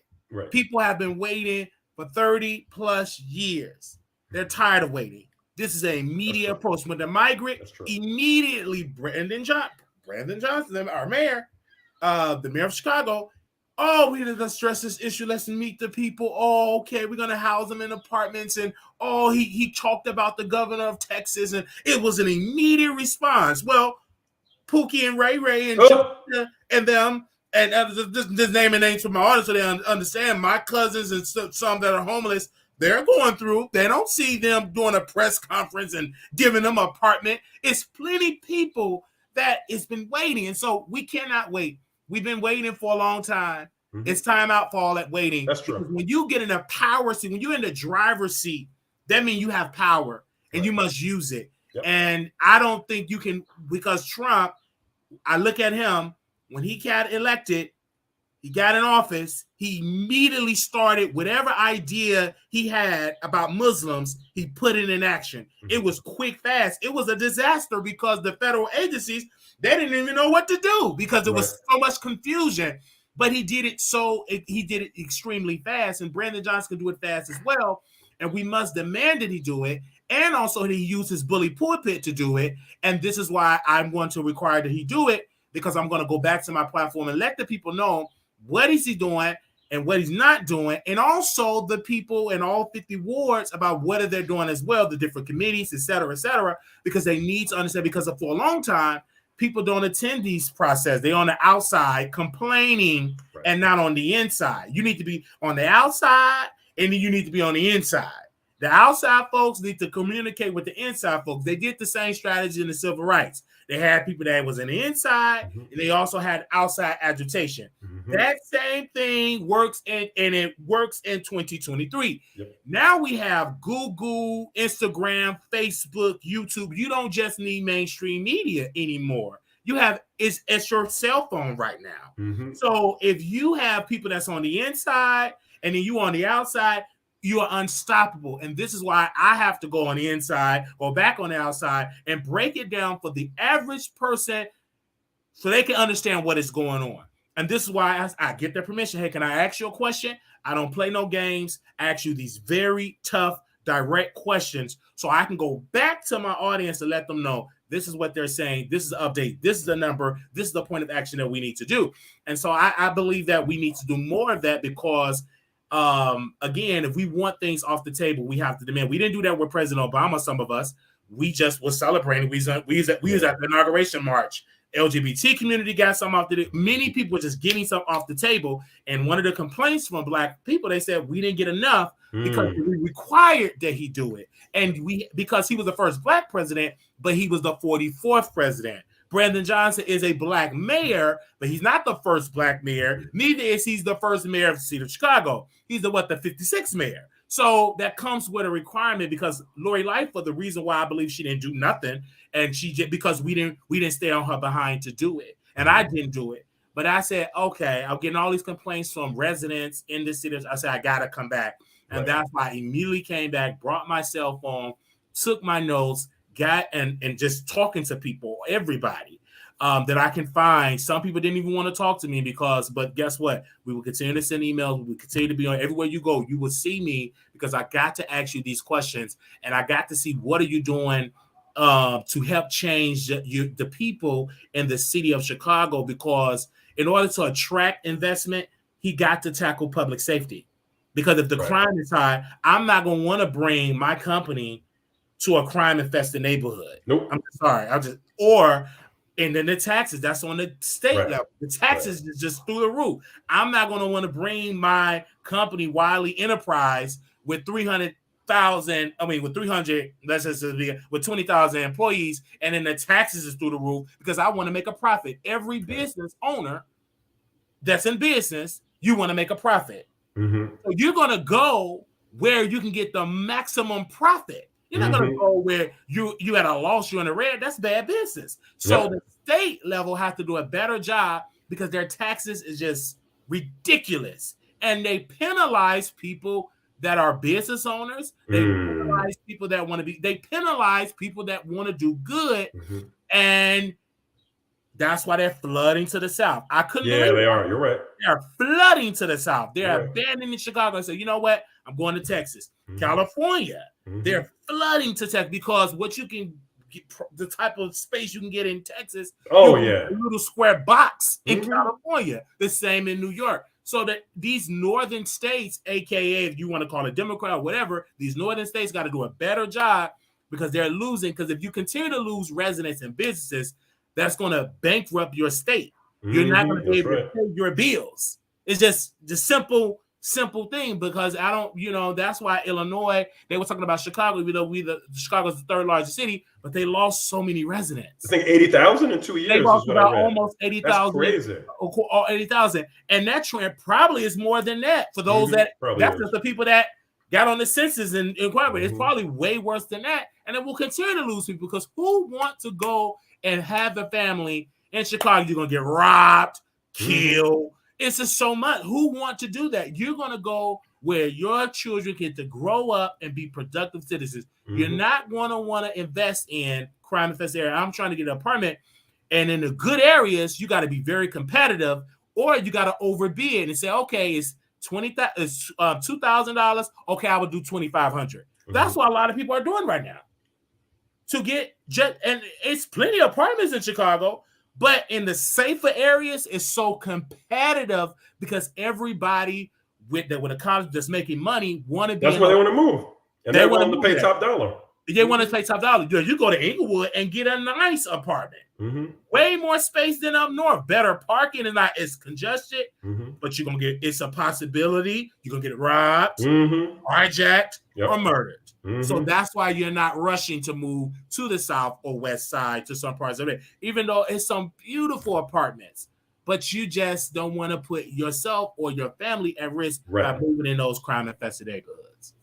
And I'll be honest, like, to me, I really do believe that what needs to happen in Chicago, like these big cities like New York City, Chicago, Los Angeles, where they have some of the largest police departments in the country, right? I really do believe that public safety needs to be addressed on such a local level because those cities are so big. They have the demographics are just all over the place, okay? And it just needs to be so granular. Like, for instance, something that's come up a lot, and this speaks to what you said earlier about the economic issues. Something that's come up a lot, like we've done, going on 9. The next community listening session in Milwaukee, Wisconsin's tomorrow, actually. So I'll be co-facilitating that in Milwaukee. But I think that's number 9 out of 15. So the 8 that we've done thus far, each one of them that I've co-facilitated, when it comes to problems and solutions, community members by district are always saying the same things. And it's usually issues that have nothing to do with police. They'll talk about not having well-lit streetlights. They'll talk about having garbage all over the ground and not being cleaned up. They'll talk about not having walkable sidewalks, or having not having street humps or street, those bumps in the street that prevent you from speeding, like those are the kind of issues they bring up. And to me, I'm like, wow, this doesn't really involve law enforcement. This involves like other city government entities that are responsible, like sanitation, et cetera, And at the end of the day, it does involve law enforcement because in Milwaukee, as I imagine is the case, even in Chicago, even in New York City, even in Los Angeles, et cetera, is that when people have these kinds of issues and they need it to be addressed, they usually call 911, right? They don't call the city government entity that's responsible for this. And when you call 911, you know what happens. Doesn't matter who they send, if it's an ambulance or fire department, they always send the police. And when the police show up, what do we have? We have more interaction with law enforcement in these neighborhoods that are predominantly Black and Latino, and their neighborhoods in blight. And what does that usually lead to? It usually leads to an escalation of an incident. Why? Because the people that live in those communities don't trust police, and they don't trust them for good reason. There's a history of negative police interactions, okay? So they automatically have a certain response to law enforcement. Law enforcement, being human beings, have a certain response to that negative response. And then what do we have? We have an escalated incident that results in unnecessary death or somebody being unnecessarily severely injured, okay? So at the end of the day, what I think needs to happen is what we're doing in Milwaukee. We need to have these very granular, right? These discussions that are so granular that these are discussions that can really only happen on the local level within these individual local communities. If it's divided up by police district, divided up by aldermanic district, divided up by zip code, whatever it is, it needs to be cut up on such a small level. So that way we're really capturing all of the information we need to be able to address public safety challenges with solutions that will work for the long term. So that's my response to you, is that you're right. These are economic issues, right? Like we talk about the migrant crisis.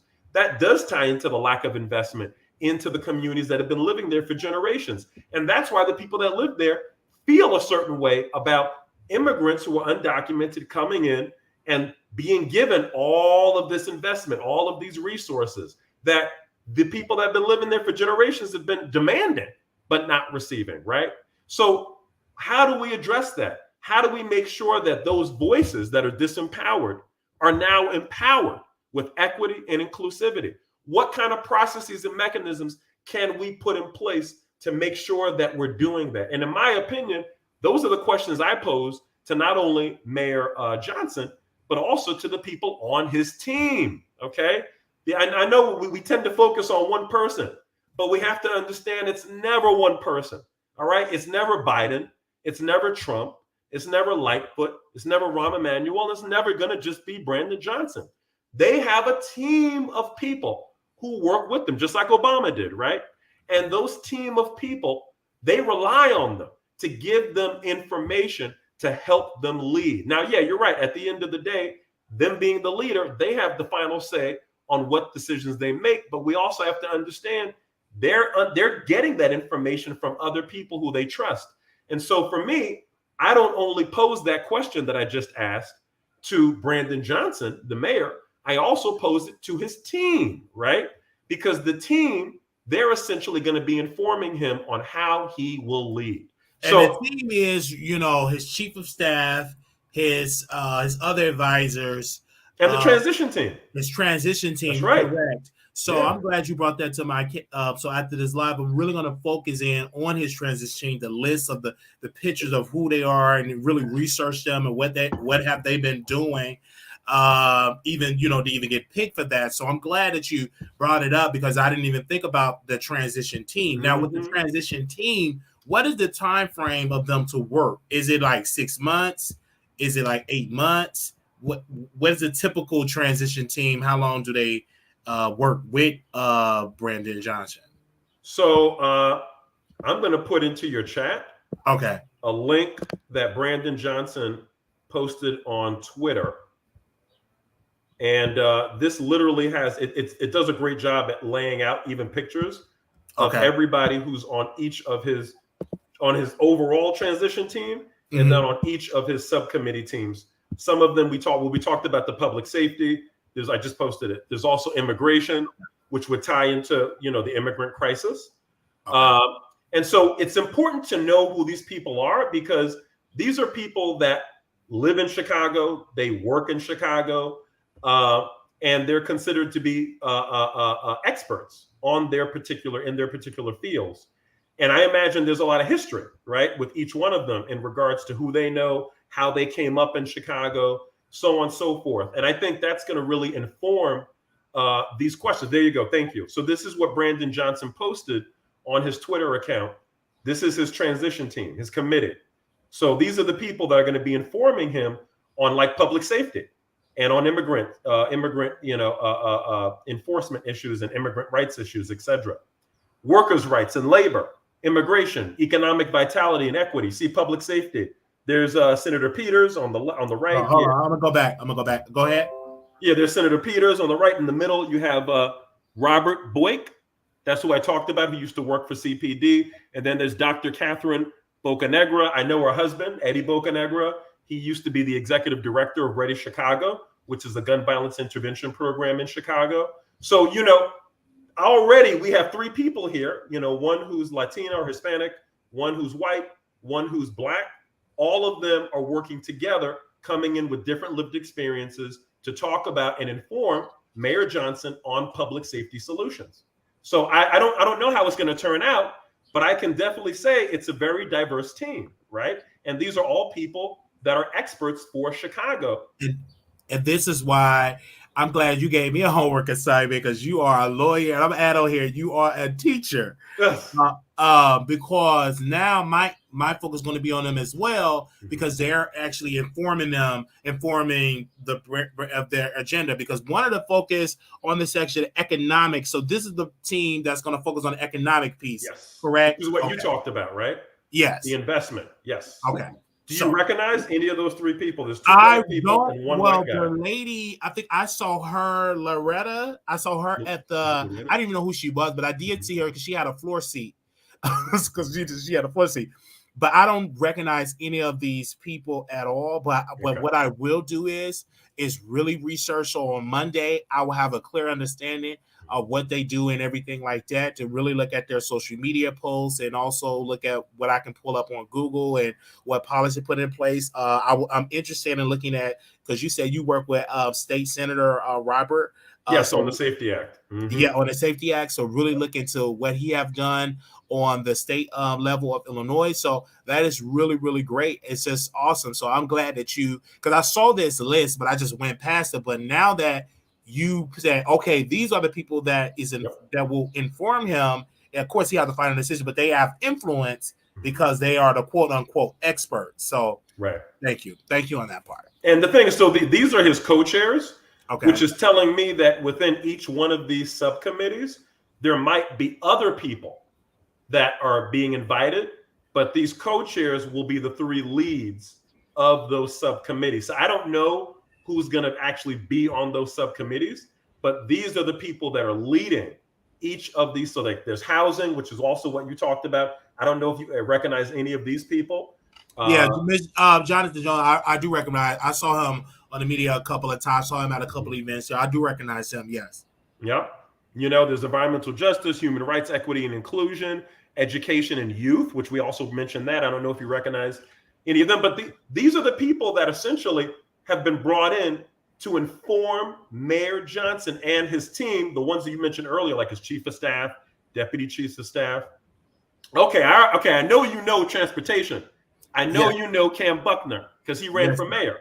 Yes, and he's also a state lawmaker. Yeah. So, and that's the piece that they're going to talk about, like the CTA, the Metro, and on that particular piece, traffic stops, the traffic stop, the red light cameras, the speed cameras, that's right. Exactly. So I'm glad you brought that up on there because now I'm glad, and this is why I love to have you on the show because when I saw you. When I saw Anita show, I just tuned in and I'm like, oh my gosh! And somebody said you actually is one of the advisors to help draw up, the books, the laws, and that's very interesting. And that's why media also need people like yourself. And I'm glad that you are a Black man because. When I look at the media, they just beat on Black men or they're not doing anything. They're criminals. But no, we actually have some Black brothers out here that is educated, that is doing the work, that's working on the state level, federal level, local level, activists, etc., that are good pillars of our community. And it's just so good to see. And when I saw it, I said, this is great. And I'm definitely going to have you back on. I want to know about your initiative in Milwaukee. And all that, and then I'm gonna have to call you, hey brother, like this is going on. What does this mean? Because if you don't know, we need to ask people, and this is why I encourage people like yourself that is educated, that is an attorney, to educate those that have not went to law school, that have not went to college, educate them as well, because the masses don't have that type of education, but they still need to be informed. I completely agree. And, because I am a for-profit organization, it would be wonderful if there was some funding that would allow me to do that. Because, like, absolutely, you need millions upon millions of dollars. And when you speak about the funding, is it more so on the state or all levels of the funding? All levels. Even like private foundations, right? Okay. I've reached out to them here in Illinois and Chicago. This was back when the Safety Act first came out. So this was like after the 2020 protests. Everybody was focused on policing, right? And what are we going to do about police accountability? Okay.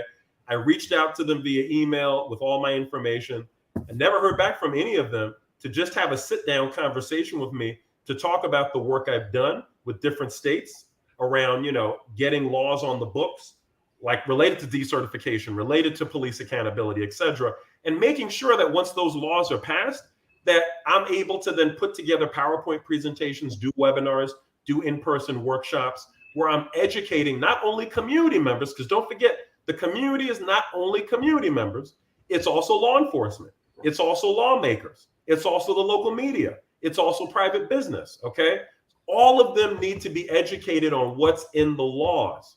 So that way they are able to be empowered on how they can contribute to the solutions for these challenges. And there's just, in my opinion, ever since I'd say like 2021, when we started seeing crime going up, right?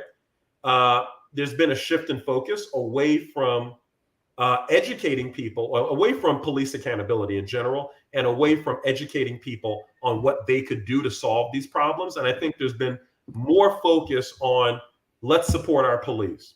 Let's give all this money to law enforcement to solve it for us, right? Instead of us working with law enforcement as one community to solve it together. And so I think that at the end of the day, that's why we're still seeing crime going up. We're still seeing public safety going down. Once again, we're not talking to each other, right? We're doing too much of this and not enough of this. And when you're not doing this, that means that you're not problem solving. Because in order to problem solve, you have to talk to each other like our ancestors did back in the prehistoric era. Okay, that's why we're all here today. So my process is all about how do we not only talk to each other, but we do it with equity and inclusivity, because whatever we produce from problem solving should reflect the process that we use to produce it. In other words, if the process is equitable and inclusive, then the outcome is going to be equitable and inclusive. Okay, so that's what I do. And this is why people always say, I'd ask my audience to help with the funding piece to get to these places, because it takes money to educate. You got time. You also have to pay your rent and bills, right? And it take time. And these white consultant firms, they getting the millions. They're getting the contracts. They're getting the contracts, and this is why President Biden must be called out. Because for me, it's 2024 is coming up, right? Mm-hmm. I'm just not about to rush to just vote for President Biden, because I still have not seen us with media. I'm in media, right? Mm-hmm. It's so hard for us to get the money from the federal government, get those advertiser dollars. You have to scream and scream and scream to really get those dollars. But white media, they give it to black targeted media, but it's different between black targeted media than black owned media, right? Because if you're giving me, let's say, for instance, I get a contract or get investment of a $500,000 advertiser, I can hire more people, I can hire more writers, I can have more boots on the ground. And same thing with you. If you get a grant to get $100,000, $200,000, you can do more work. You can hire more people, and educate more people as well. But it's difficult. They want us to do the work, but they don't want to give us the money to do the work. Mm-hmm. You know what I'm saying? Yep. Or we have to, go to our audience and our people and actually, can you please help give a 5, 10? But these other white firms, they go right to the government or right to these white ring investors, millionaires, billionaires, and they write the check just like that. Yep. Immediately. They want us to be progressive, black, but they rarely want to give us those progressive dollars. Right, in the contracts, even through the cities, right, and the state governments, all of them. I mean, me being a consultant, it's always a challenge to not only get a contract, but even once you get it, to make sure that you're getting paid the right amount of money. Because a lot of times, they like to undercut you and not pay you as much as they would pay your white counterpart, and it's not only me that's dealing with this. This is a problem that's been going on in the United States of America for a very long time. There've been a lot of black contractors that still are complaining about this kind of mistreatment. And so I completely agree with you. Now with Biden, in my opinion, both Biden and Trump, I haven't decided.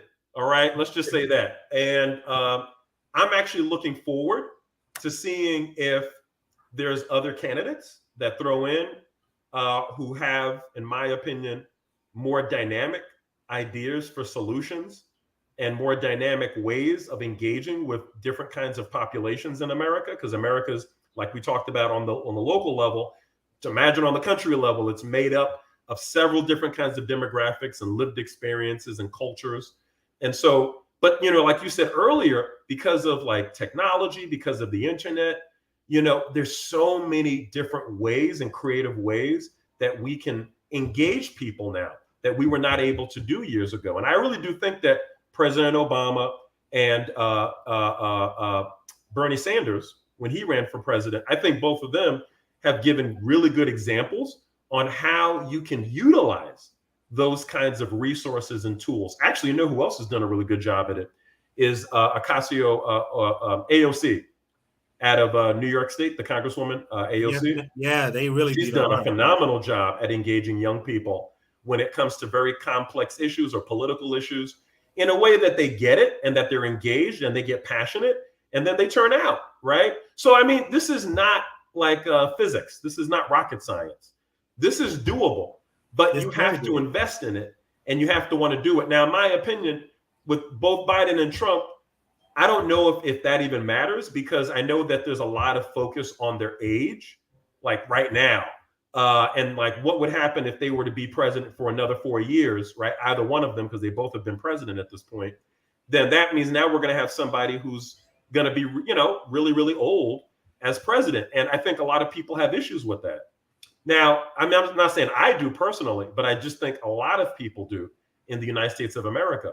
So I do believe that's a challenge when it comes to saying, hey, I want to vote for somebody who's going to use cutting edge technology and innovative ideas on engaging with different kinds of people. That's who I want to vote for. So, I am still leaving my vote out there. I'm not decided on who I'm going to vote for. Like I said, I'm leaving my vote. I have not committed to anybody or endorsed anybody. I endorsed, Brandon Johnson, because I thought he was a better choice than Mr. Paul, because I saw how disastrous he was with the schools. So I said, if you couldn't even do right with that, you damn sure ain't gonna do right running the third largest city in the United States. So I'm not committed to anybody yet. I'm going to look at both parties, Trump and also Biden. I'm really focusing on Biden to see how he's going to do this with the student loan cancellation. I believe he should have just wiped it. My thing is this: if you're going to pause it, just keep it paused.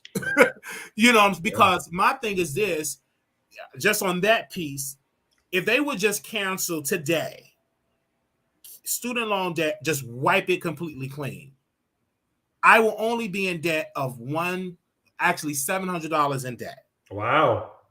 I'll be just being $700 in debt. If they wipe it clean today, only $700, that freezes up my debt to income is completely different. Mm-hmm. That opens me up where my credit score would go up. And not only if they erase it, change the credit laws to reflect on that, to reward you once your student loans are canceled out, correct? Right. So it help boost up your score. So that's just if they do that and your score is boosted up. That means you could become a homeowner. That means you won't have to be paying all this extra in interest. Mm-hmm. You know what I'm saying? That will help uplift millions, a lot of Black people out of debt. And that will give them a little breather room to do more, to invest in their business or to buy another property. And that will actually help bring in more income for all levels of government. Mm-hmm. Because that's a very bold approach. Another bold approach I think President Biden needs to make is also in the bully pulpit, sign an executive order and say, listen, cannabis, let's make it legal. Let's make it. I'm talking about bold, because if you do that, I can go back to the hood and tell them this is going on, especially in Texas and in places where it's not legal. And that will encourage, like, oh, did you hear that Biden said he's going to make it easy for, I'm going to have to vote for him, because people vote for what they know. That's a very bold approach, and it will go viral because Republicans going to talk about it. It's going to go viral, and it's a lot of Republicans that want that. I was about to say, a lot of Republicans want marijuana legalized. A lot of weed. So that's a very bold approach. And if Biden want to win, he got to be bold. Yeah. And that, to me, just that alone, and I believe that Stacey Abrams, she probably would have won in Georgia if she would have stood on that instead of just sticking on abortion. You need something to get people out to vote, particularly Black men, particularly young folks. If she would have made a statement that as governor, I'm going to really propose something to the state that we're going to legalize marijuana in the state of Georgia, that would have boosted her up in the polls. That would have got Black folk, because a lot of Black people in Georgia smoke weed. So you have to do what will get people to go get in their car, to get on the bus, to go vote for you. So if Biden don't do that, it's a slim chance that Trump will. I will not be surprised. And you got to watch out for Brother Ron, because he's coming through. Who? Ron DeSantis. And that guy. Yep. So he's coming through. Look at the stuff that he people say, why is he passing all this? Because he's catering towards the base during the primaries. Yep. And those issues, they don't want they want to decriminalize, CRT. They don't even know what that means. They just want to just put it on the books. Right. So when he go out and go back and forth with Trump, he can say these are the policies we put in place in Florida.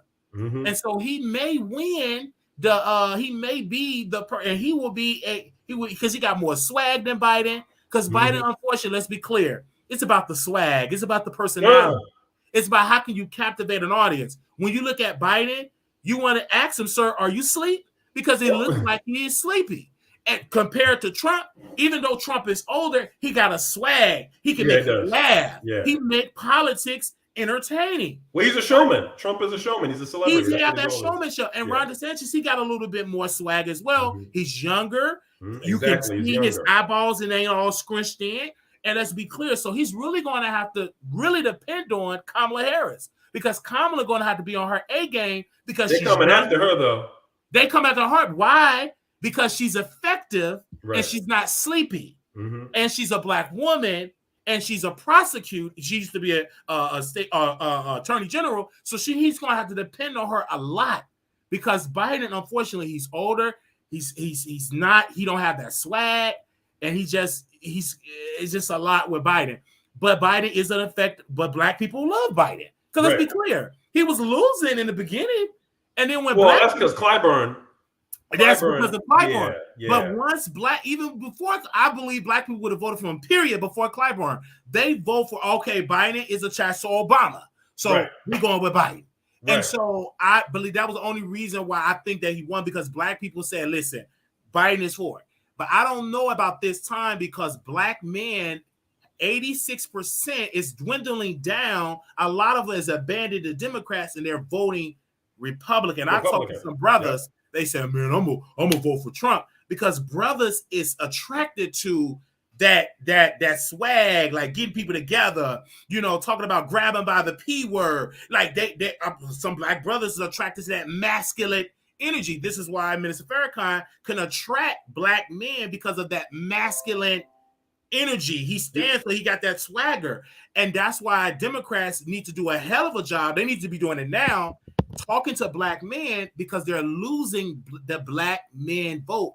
Every election since of Trump, and then they're slowly leaving. Yep. Even they're trickling down with black women. Not that hard, not really fast. A little bit, they're trickling down with that as well. So if they don't cater towards black and Biden, you better legalize marijuana, or you're going to lose the black men vote, because they already pitting black men against black women.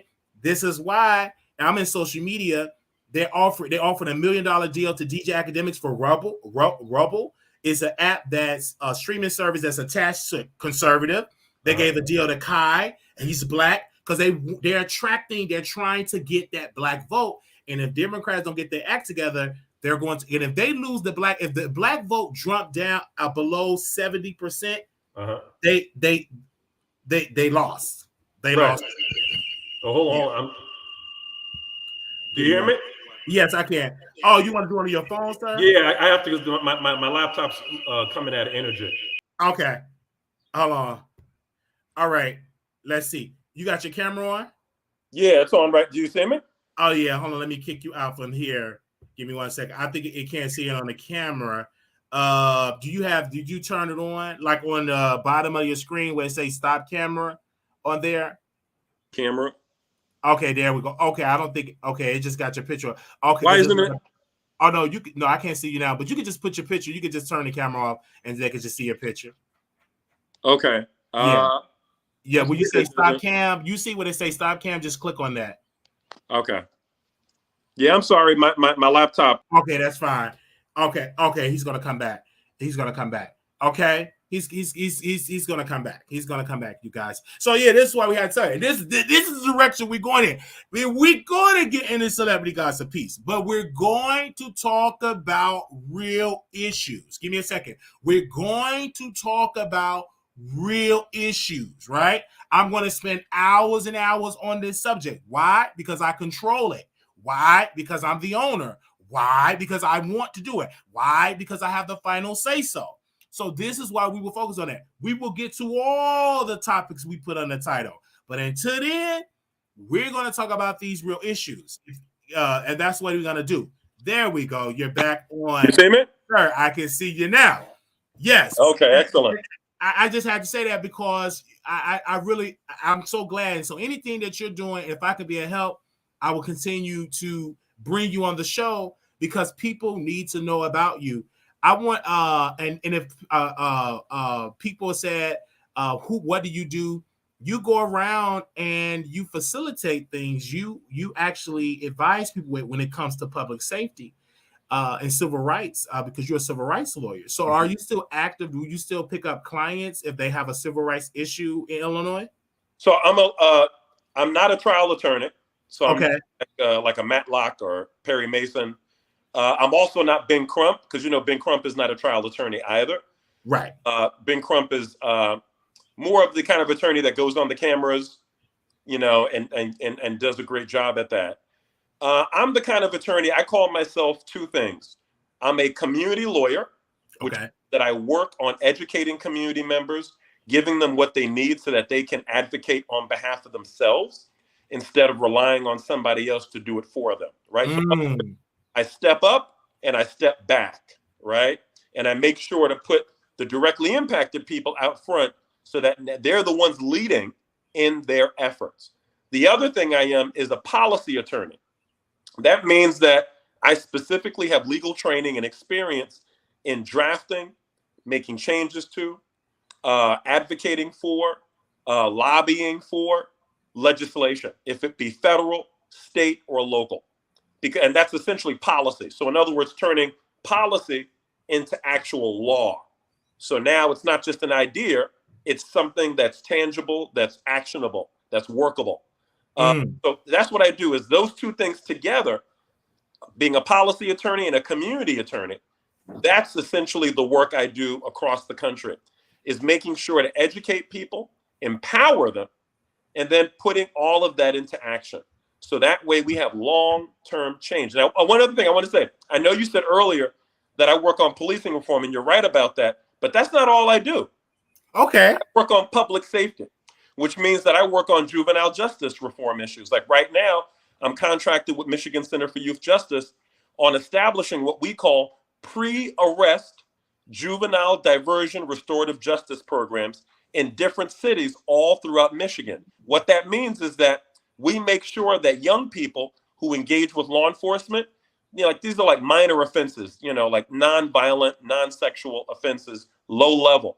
Instead of law enforcement processing them, getting their fingerprints, putting them in the system, no, don't do that. Divert them to a program which includes restorative justice, and make sure that that program will also be an off-ramp for them and their family to get wraparound services. In other words, you're able to get services for food, for clothing, for trauma-informed care, okay? For being a parent, right? If it's a young person who has a parent that's having a hard time with parenting skills. It's all about connecting young people and their family to the community-based resources that already exist in their community, but using this engagement with law enforcement to become something positive instead of becoming something negative, meaning that they're in the system now. And once you're in the system once, it's very easy for you to constantly go back into the system like a revolving door over and over again. Now, something else I do is reentry reform. In Illinois, I'm still working with lawmakers on a piece of legislation that we'll find out today if it passed or not, that would essentially make sure that individuals who are currently incarcerated in Illinois Department of Corrections, but they're in the process of being released to reenter the community, right?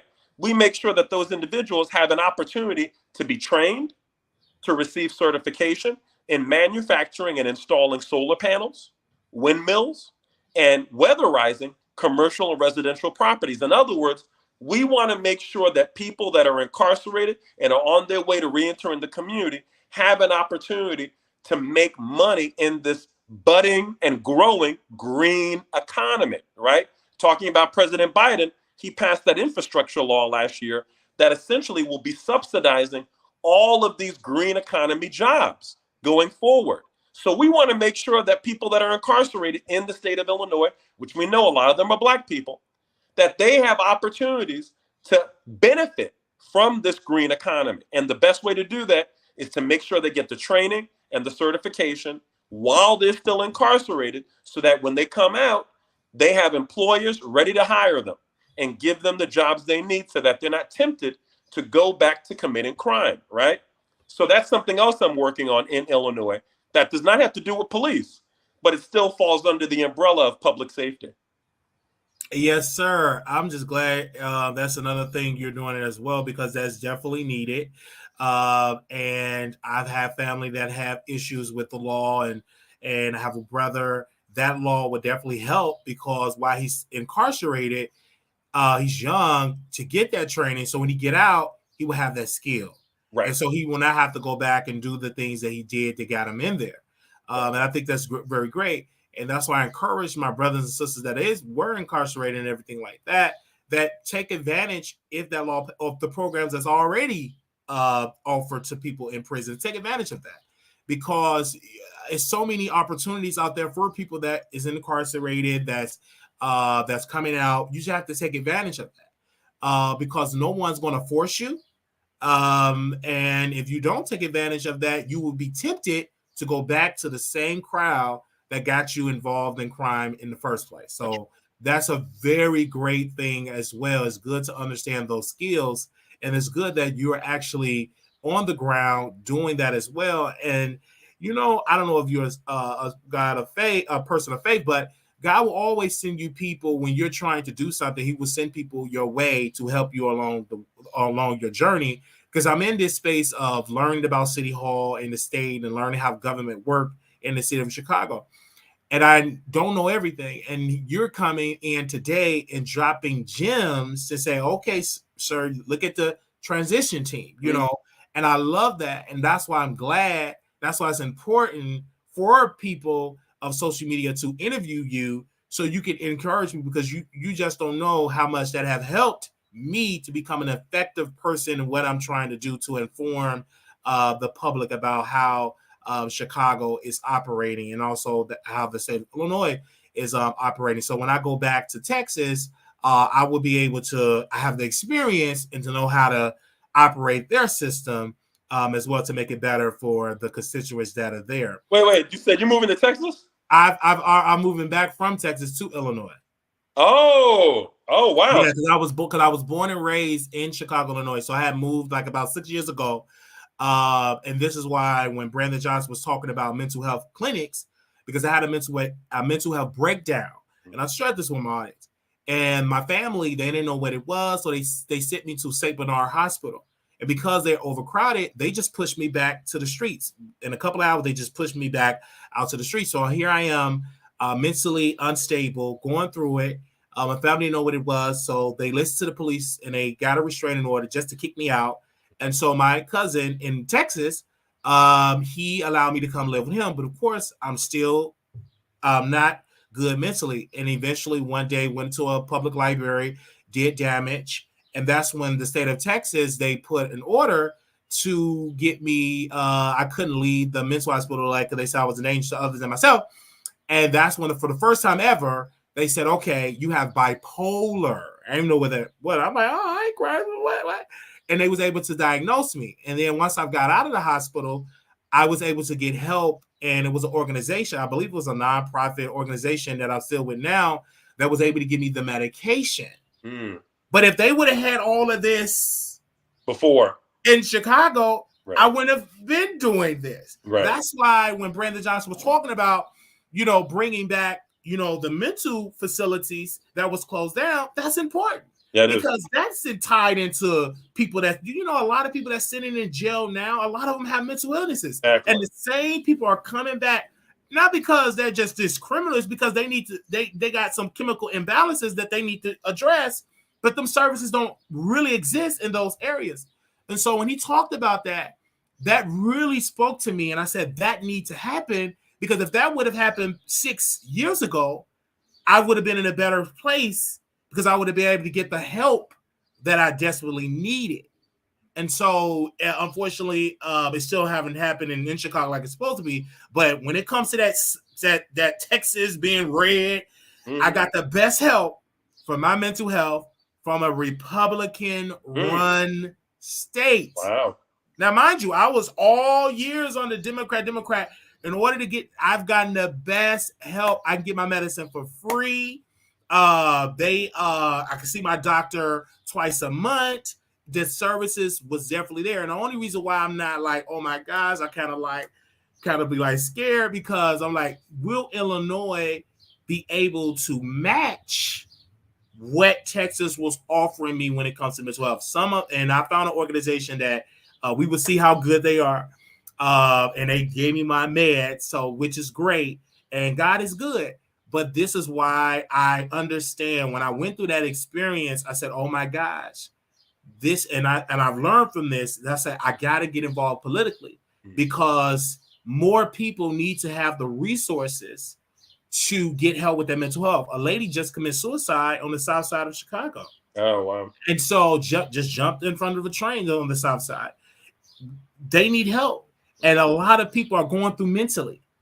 They need to see a therapist. People need resource. They need medication. They need that. And hopefully Brandon Johnson, Mayor Johnson, he do exactly that, because it would help so many people. It would help so many people, and it would help just so many people. So I was glad that he made that a part of his speech, but I hope that he actually implement what he promised in his speech. But I know that ain't nobody gonna implement nothing if you don't demand them to do it and stay on them to do it. So I have to understand that. But it's good that having this conversation, because I believe that a lot of people, when you're talking, they said we need action. And you have definitely said this is a policy, the Safety Act, just an example. We did that, and this is on the books. But then we still got more work to do to make sure they implement that same law. So you still got more work. Okay, one of the hurdles getting it on the books. Now you need the resources to educate the public so they will know how to use that law to their benefit.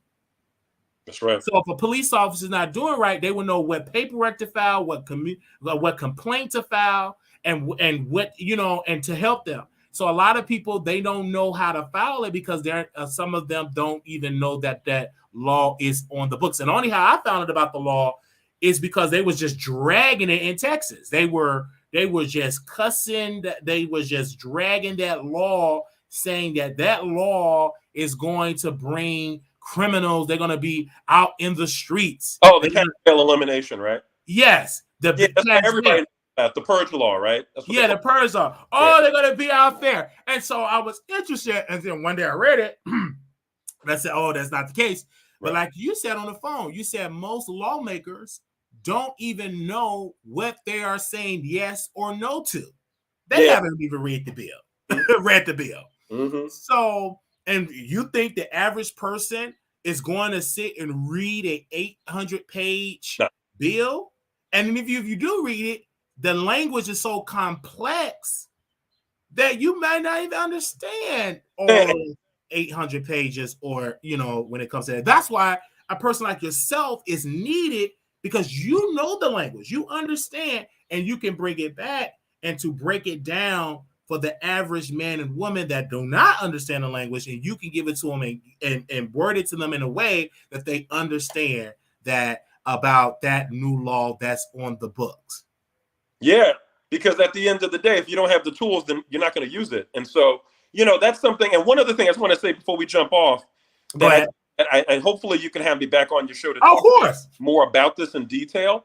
I really want to see Brandon Johnson. I know he's talked about ShotSpotter, which is the gunshot detection technology that was responsible for the death of Adam Toledo a couple of years ago. 13-year-old Latino boy who was playing with a gun with an adult in, I think, Little Villages, Chicago.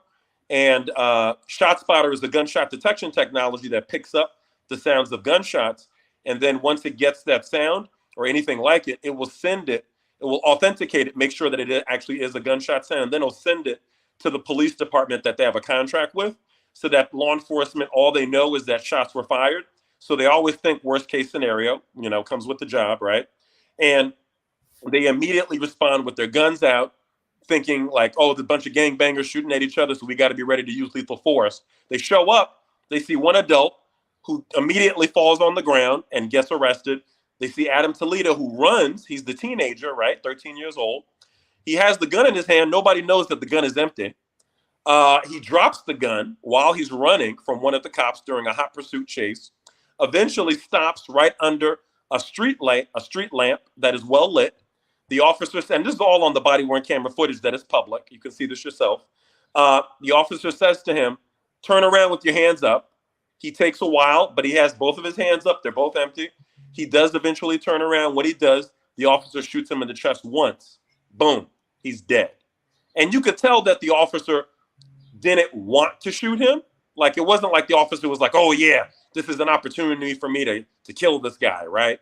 No. You could tell because the officer did his best. I mean, you could see he was shocked.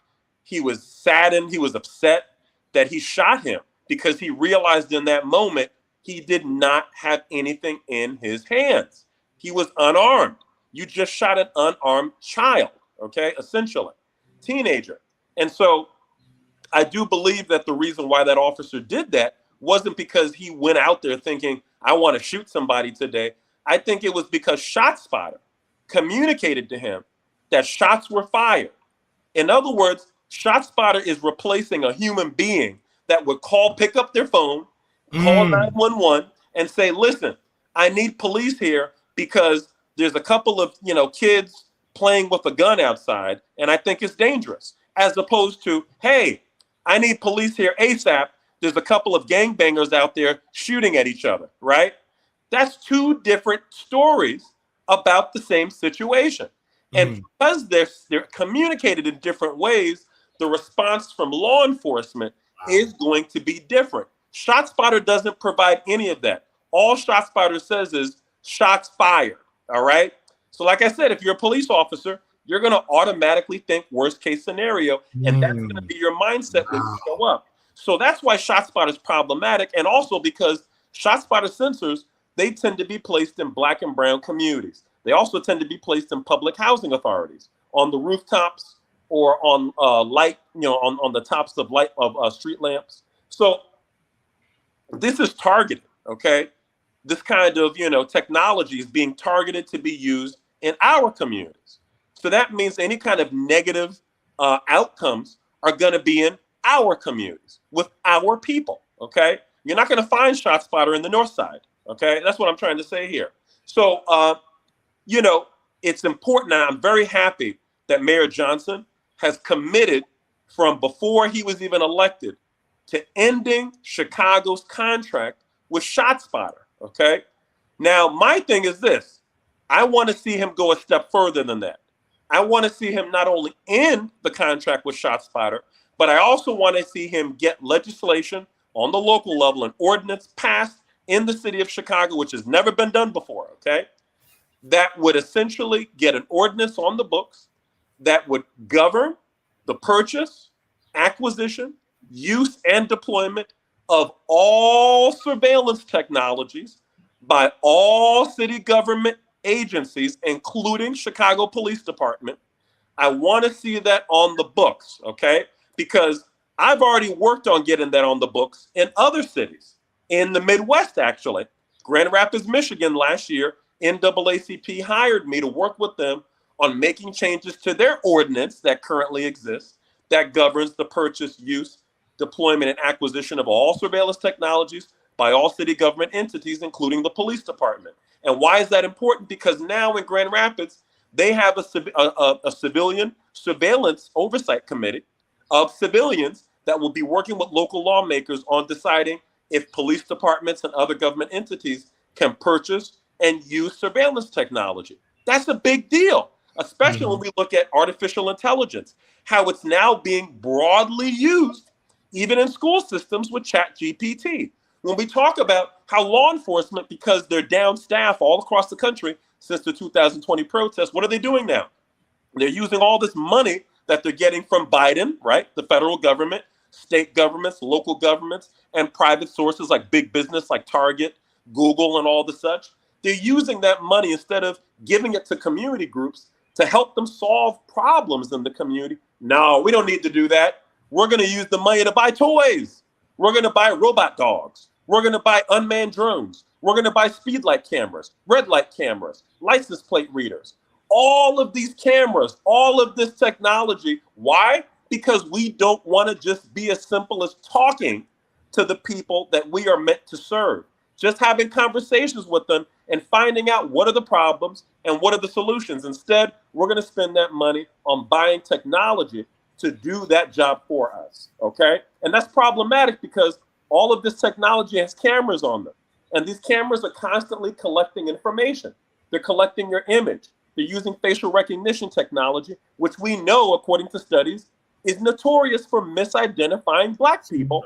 Yeah. And it says, oh, this Black person has an outstanding warrant for their arrest. No, they don't. They don't have any warrants for their arrest. But the technology says they do. So guess what?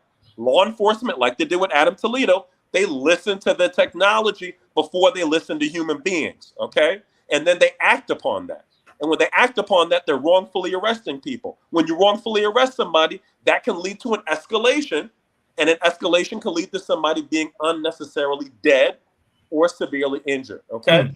And we see that time and time again in our communities. So what I'm trying to say is this. I want to see Mayor Johnson not only do what he said he was going to do, which is to end his contract, Chicago's contract with ShotSpotter, but I want to see him take it a step further. Let's look more broadly than ShotSpotter.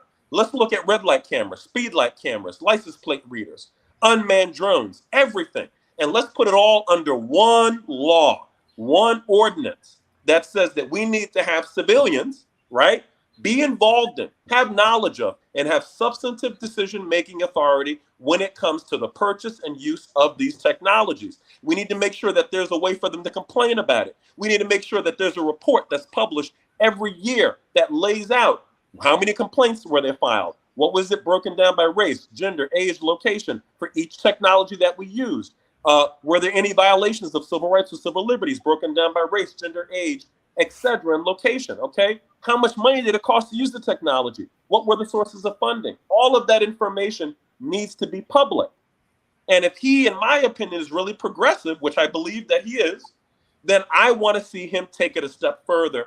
And let's get this law on the books. So that way, all Chicagoans, Black, Latino, Hispanic, white, Asian, everybody, poor, wealthy, none of the above, everybody knows what's going on with this technology, okay? And if there is a problem with it, we'll see it, and then we'll troubleshoot, and we will deal with it, and we'll do whatever we need to do to make sure that it's not a problem anymore. So all I'm saying is that we did this in Grand Rapids, Michigan.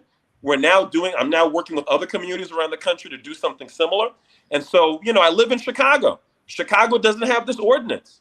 I would love to work with advocates in Chicago or just with Mayor Johnson's office and with aldermen on trying to get this law on the books. Because if it's not on the books, that means that, Chicago has a ton of technology. Just walk around downtown Chicago, look up at the street lights, look up.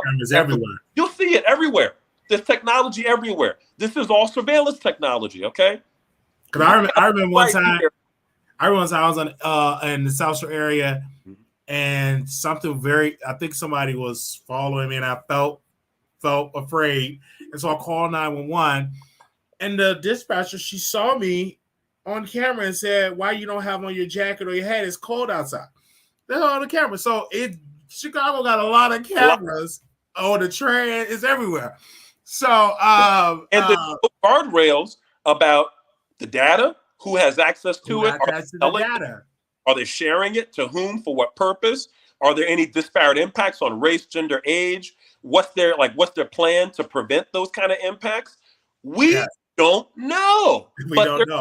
They're using this, especially on Black and brown people like Adam Toledo. So my whole thing is, let's get the data, let's be empowered, right? Community empowerment, right? Let's be empowered. And then where there's issues, let's work together as one community to support public safety and ensure police accountability through more so proactive rather than reactive strategies. Absolutely. How can people book you, get in contact with you, and that they want to bring you to their city or town? How can they get in contact with you? Well, a few ways. Number one is please go to my website, as was shown throughout the show, as it's up right now, mayorssolutions.com. There's ways to reach me that way. Also, you'll see all the information I talked about today and more in detail. I also have a resource page with a ton of resources that you can use to advocate on your own to empower yourself. I provide it for free at no charge. All you need to do is just provide your email and register with my website. The other way you can reach me is via email at empower. That's EMPOWER at mayorssolutions.com. SOLUTIONS.com. Sorry, I'm over here not spelling properly. Yeah, but yeah, empower at mayorssolutions.com. And then the other way you can reach me, you can also contact me on my business phone, which is area code 850-345-5472. That's my business phone number. It's my mobile business phone number. So those are the three ways that you can reach me. Also, you can look me up on Facebook, Mayor's Strategic Solutions, LLC. I have a Facebook webpage. And then if anything, if you really are just like, hey, man, I just want to look up your name and see how I can reach you, you can look me up on LinkedIn, Carlton T. Mayers II, Esquire. So thank you so much for having me, Marquise, and I look forward to being back on your show, having more conversation. Yes, sir. I will be at City Hall next week. I believe this will be Mayor Johnson's first official, well, technically the runaway at City Hall. So I'm interested in see that.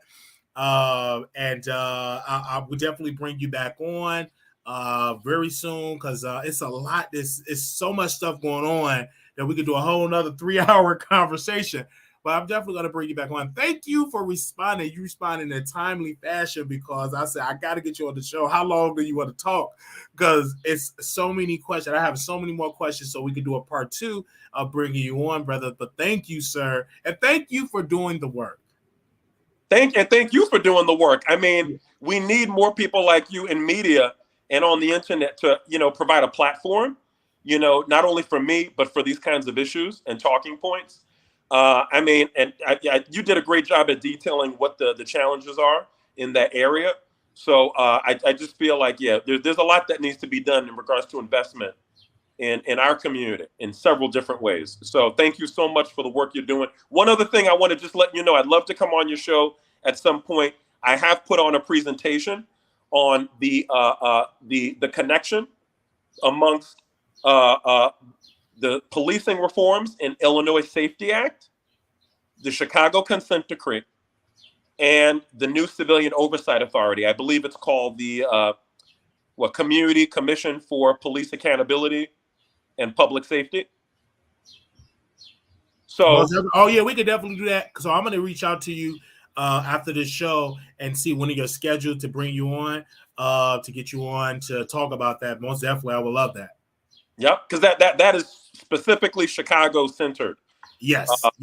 Public yes, safety. sir. Yes, sir. I would love to get you back on sometime next week so you can dive into that and talk about that as well. Well, thank you so much. I know it's been over 2 hours, so I told you whatever how long you could talk. Originally, you said an hour. I know, right? Yes. But I appreciate it. Thank you so much, brother. Thank you. Okay, take care. Okay, now, bye-bye. Oh, man. Thank y'all so very much. Okay, we got to get into the best. So, let me go to the restroom. Let me go to the restroom right quick, and then I'm going to go live. I'm still staying live. Of course, we're going to break this up in separate videos, but this to give y'all enough time to text everybody, say that Wiley talking about the mess, because half of y'all don't want to talk about politics. So I got 2 of my phones right here, and I'm going to go live on each of the platforms while I'm live on YouTube. So make sure y'all go share, because we got a lot of topics to get into, So give me 1 second. I'm going to use the restroom, and we're definitely going to talk about it. So share, everybody.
I was busy with my show.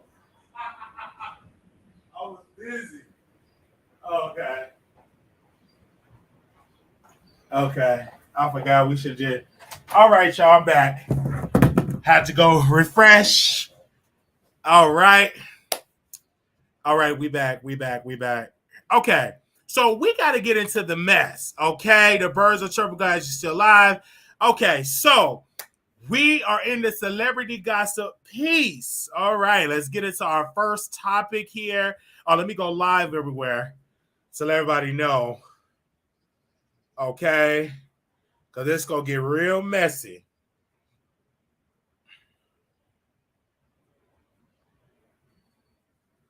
Okay. So give me a second here. I'm going to go live on my IG. 1 second. Okay. Give me 1 second. Y'all said good job. Yes. Give me 1 second, y'all. I got to go live everywhere. Because for y'all to know that I'm live, so we are here. So they know that I'm live over there on YouTube. And then, of course, we're going to restream this and break it up in segments. So I'm just doing as much content so I can just dedicate a day over the weekend just to do like a restream on everything. Okay. So what's up, y'all? Let's get into the celebrity gossip piece right now. Let's get into it. Shout out to Ludacris getting his Hollywood Walk of Fame. I think that's his awesome thing. I think he's an incredible rapper, an incredible human being. You don't hear Ludacris in drama. He have not cheated on his wife. He don't cheat. He's just a really good guy. I think that it's just an honor that he have his Hollywood Walk of Fame.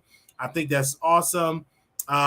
Even though the artists have to pay like $50,000 just to get something that people are going to walk on, but I guess it's something great to have. I guess it's something, honored to have where they can just, sit down and have the type of situation. I guess so they definitely can have that. Okay, now hold on. Wait a minute. Y'all have to go on YouTube. All right, stay shared. Go to YouTube. I'm on YouTube because Stay Shared is not working. Okay. Somehow it ain't working. All right. Give me a second. Let me see. Hold on. It ain't working. All right. Hold on, y'all. Okay. Okay. So I don't think he cheated on his wife. Do he cheat on his wife?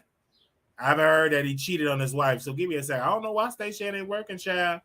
Let me put my Wi-Fi on. But I've always heard good things about him. Anything negative about Ludacris? Anything negative about him? I haven't heard anything negative about Ludacris. I haven't. Let's see. Well, let me Google. No. Did you hear anything negative on Instagram? Mm-mm. I haven't heard anything negative about him at all when it came to something. Okay. Oh, that ain't nothing negative. He had a baby by another woman. Ain't nothing negative. You know what I'm saying? He had to hit that. You know, he a rapper. I give him a pass. This famous rapper and a famous rapper. He famous, look good, smell good, got money. You know what I'm saying? Nothing wrong with that in my humble opinion. He going to get him a little piece. There ain't nothing wrong with that. Him having a little side baby, you know, and such type of stuff like that. Ain't nothing wrong with that at all. And he took the baby and he's a good father and everything like that. I take the baby too. The baby gonna have a very wealthy life. The person that he probably had a baby by probably broke and everything like that. So ain't nothing wrong with that. If you go on to get you a little some little wet, some gushy, ain't nothing wrong with that at all. If that's what you want to do. I mean, you're wealthy. What do you expect? It's hard for a man to have all that power to be faithful just so one woman. In my mind, I don't really want to be faithful to one woman. I think we should just share it. I mean, hey, I don't want to be married. That's why I don't want to get married. I don't want to be married to be faithful. I want to be able to be free to do what I want to do. Honestly, you know what I'm saying? One day I want to be with you, and next day I want to be with that one, and then Wednesday I want to be with that one, Thursday that one, Friday that one, Saturday that one, Sunday that one. So I don't want to be faithful to one person. I don't see myself being faithful to one person at all. I just don't see it. You know, I don't see it at all. I will be faithful to that one person. We're in the bedroom together faithfully, but I don't see myself being committed in one relationship. I would think I would get bored seeing the same person year after year, month after month, day after day. And, you know, if I find the right person that can change it up, I don't settle what it is. Now, I'm ready to settle down, but that don't mean I have to settle down with one person. Can it be with 3 other people or different people? What if I have me a dip in Texas and I want to get it in? Or I want to have me a settle down in Texas, or settle down in Chicago, a settle down in Dalton, a settle down in Indiana, a settle down in California. It is what it is. He cheated. They're happy. Still together. They in. Period. Let's move on. If you don't understand that, we live on YouTube. So if y'all want to see me, you can see me a little clearer because this camera, the phone camera is better than the webcam. Because y'all see me crystal clear over here on Instagram. Give me a second. All right, let me remove that. Okay. I'm just being real. Something. Okay. You can make it spicy with the same person, been with my man for 10 years and we ain't bored. I understand that, but you made it spicy. I want to have some spices with other people. When I go to the store, there is not just one spice. There are multiple spices. There are multiple seasonings all in the store. There's variety of that. And why do I have to be with one person? It's 2023. Maybe, you know what I'm saying? I'm going to be with all type of people. And, you know, that's just what it is. Okay. I mean, nothing wrong with having a little side. When you order a full course meal, you got a side. You got the full course meal. You got, if you want to go here, you can go. It's always a variety. Why do I have to just be committed to one person? That's just my choice. And if you want to be committed to one person, that's you. If you want to be bored with one person, that's you. That's you. You want to be bored with one person and everything like that. But I ain't surprised if your person cheat. I'm not surprised at all if that's what you want to do. Janet Jackson in the house. You know, I really love me some Janet Jackson as an actress. I think she's a terrible singer. I can't understand the words she says. She sounds like a little girl. She needs to put some value in her voice. She pretend like she's just so innocent and she's very freaky. And she had multiple men. And I'm even hearing that she's really not that good in the bedroom. I've heard. But she put on this persona that she's so nicey and so singing. And I can't hardly understand the words she said. And a lot of times when she be performing, she be lip singing. I'm just not understanding it at all because she definitely needs to put some. She needs to put some volume, you know, in her voice. I just don't understand. I can't understand what she said. Anytime she just whisper a lot of time, like put some volume. I need to be able to hear you. Like she could be a part of the room. I ain't gonna be able to hear her at all because she's so silent. And she don't like to speak loud. I need to be able to hear you clearly. And I'm just being real. I need to be able to hear you clearly. I'm just saying. And I'm going to let her live, but I ain't going to her concert. She had somebody try to pay for a concert. Why would I pay for a concert and I can't hardly understand the words she said? Why? I ain't doing that. I don't understand the word. What? What'd you say? Hello? What? Anytime, anything. You can't understand the words she's saying. And then she be lip syncing. not going for all that says somebody lip sync. I want to see you sing loud. You understand that? When I went to the gospel concert, everybody's microphone was on. Them the type of concert I go to. When I went to go see Fantasia, her microphone was on. When I went to go see Toni Braxton, her microphone was on. I don't want to go to no artist and you ain't on your microphone. I spend too much money to hear you playing over a track with a voiceover. No, absolutely not. Even if her microphone's on, I can't understand that at all. I can't. I'm gonna just be real. I can't understand what she said. I don't understand none of what she said. When she did the actor, I know they had to put up that volume on that boom mic when she was on that Hollywood set. I'm just being real. Okay? I'm going to come for you if you don't leave. Yeah, you come for me all the time, but you can't understand the words she's saying. It's just my honest opinion. I like some of her records, but I'm not a Janet fan. I like Whitney Houston. Her microphone was on. Even when her vocals were shot, it still was on. Mariah Carey, even though sometimes she needs to do a lip sync, she can't hit them notes anymore. But at least when she was performing, her microphone on. I'm from the school, R. Kelly, his microphone was on. I'm just saying, let's move on. I only call her Miss Jackson because I'm okay, I understand it because you nasty. You probably is nasty, your next ex. That's why you be have your profile picture, got your body just showing your six-pack because you very probably nasty. You like women and men, so I know you do a lot of nasty things with them at all. You just be slinging that pain, and you speak multiple languages. You probably be speaking to the yoni in Spanish, speaking to the yoni in German, speaking to the yoni in Japanese. Anytime you speak multiple languages, you know you got you a bunch of hoes. You got you a coalition of hoes, German hoes, Jamaican hoes, all type of hoes, whatever language you speak, you just smash all of them because you speak that language. All through up there. That I'm just saying that right now. You be getting it in. All right. You black with a peen, with a body, and speak multiple language, you smashing them all. I know you. That's why you silent right then and there. You probably hooked up to a Chinese person right now in your bedroom, speaking to her in Chinese. Strip fried rice on rice. Okay. Let's move on. Okay. All right. I ain't mad at you at all. I really not. That's you got to do what you got to do, player. I ain't mad at you at all. Okay. Here we are. We got Janet Jackson. We got Michael Jackson. I'm talking about, we got Lil' Kim. Now, Lil' Kim. Okay, we got Lil' Kim. Let me hold on. Okay. This Lil' Kim. Okay. Like, she in there. That's all she can do. War had want to see. I'm turning Friday to Friday the 13th. Like, girl, if you don't see, like, look him. Like, at least I can say this woman is a performance. She is letting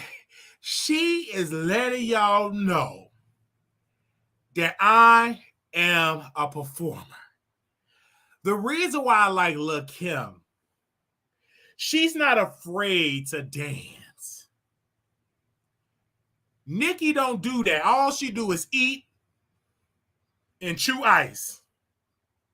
But Kim, she will get on that stage and she will dance.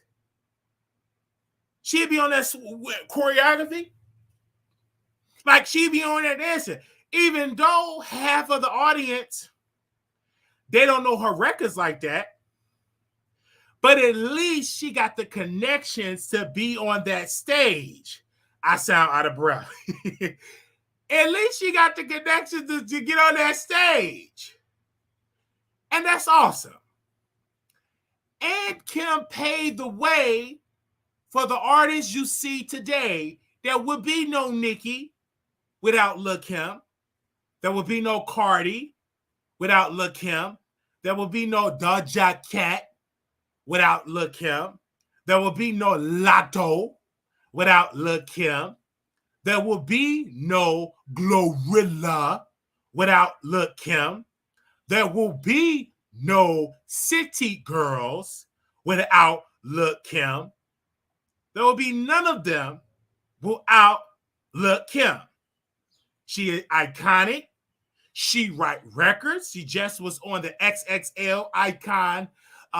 She was on the cover of that magazine. And she shared that she wrote some records on Diddy album, and which she did. And people say when Biggie wrote, her biggest hits came after Biggie died. Kim writes her music, period. And Kim collaborated with males that do right. The same with Nicki. The same with Doja Cat. The same with Lotto. A lot of your female rappers get writers, particularly male writers, right?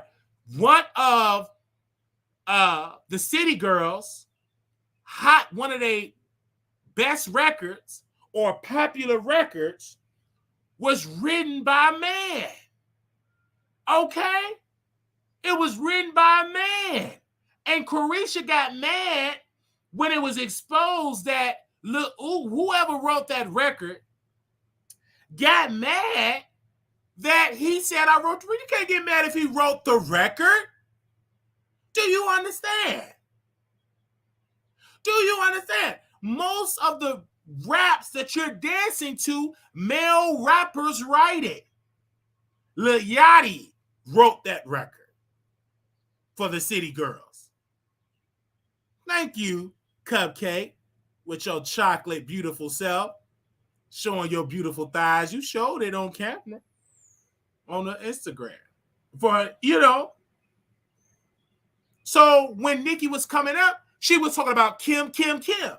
The issue is that they try to change the narrative because Kim don't have that machine behind her. If I had $50 million and I put Kim on, invest and spend my millions, Kim would be will be back and one of the leading force in hip hop because she got the machine behind her.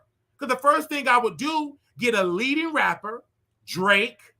Now, I don't have to necessarily use Drake. Name somebody else that's popular, J. Cole, Snoop Dogg, to collaborate with Kim.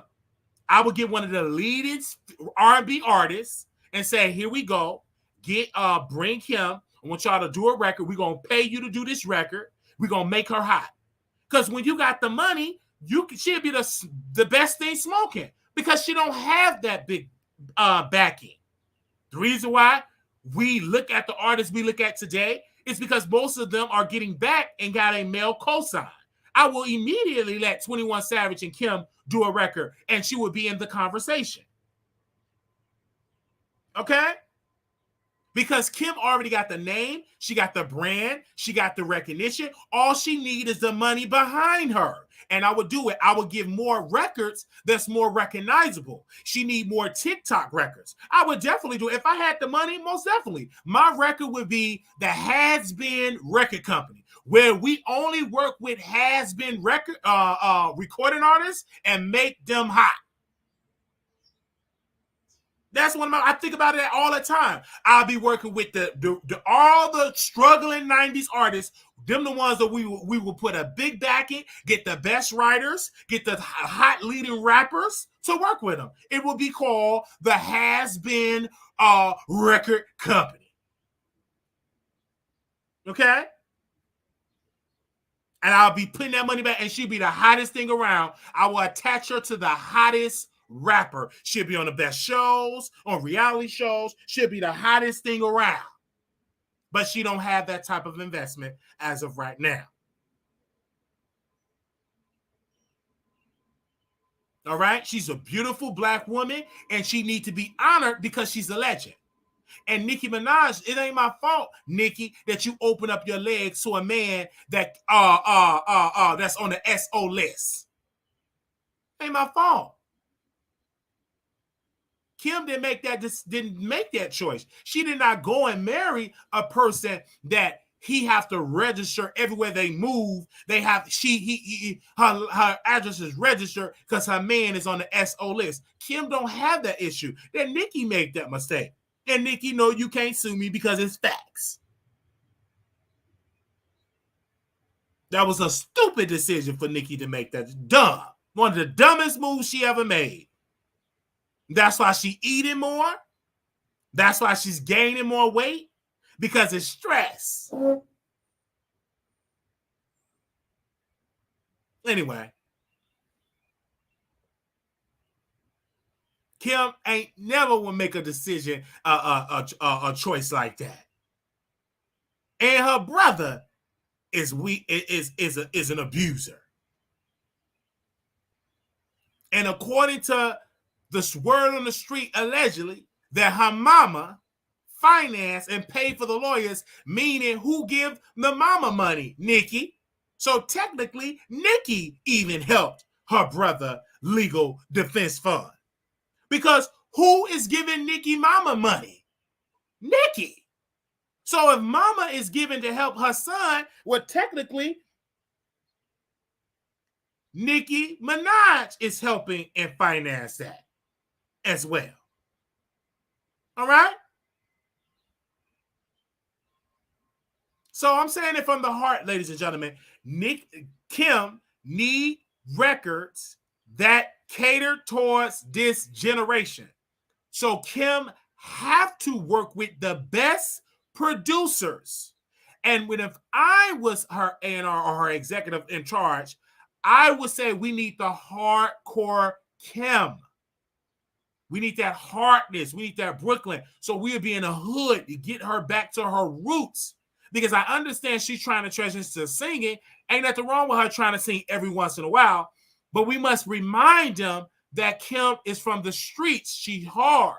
And to bring back that hard persona. Ain't nothing wrong with you want to, test the waters, do a little bit of singing. But we must cater towards that as well. And I understand y'all on Instagram dragging me. I don't care y'all dragging me on Instagram because y'all ain't got the strength or to come on the platform and hit that link or call in. You can drag me. You can tell Kim all the time. I mean Nicki all the time. I believe Kim is the better artist than Nicki Minaj. I believe Kim is the better artist. It's her raps are more iconic because she came from a different time in a different generation. And I said it. And if you get mad, check it to your mama. Okay? But as of right now, I believe that Lil' Kim is the better performer than Nicki Minaj. And if they do have a versus battle, Nicki will lose to the one and only, the original Queen Bee. Do you hear me? Do you hear me? And if you don't agree with that, you can hit the link or you can call in. If you don't like it, then call in. I'm not like any other shows. Kim is better than Nicki. That's my opinion. And you can't change it.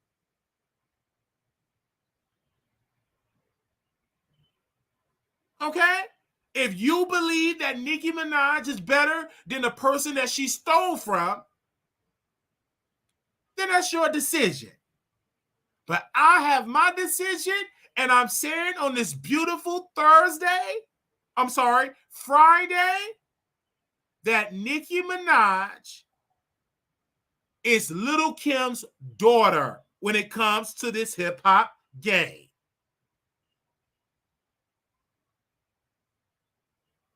Do you hear me? And I know some of y'all are saying, you just said it because you want to get Kim on your show. I will get Kim on my show. But before she would come on my show, I'm a fan. I purchased all her albums, even her recent album, 9. Pray For Me was an iconic record with Rick Ross. Booty, booty, booty, booty, rocking everywhere. I love that record with Young Miami. It showed that she's versatile.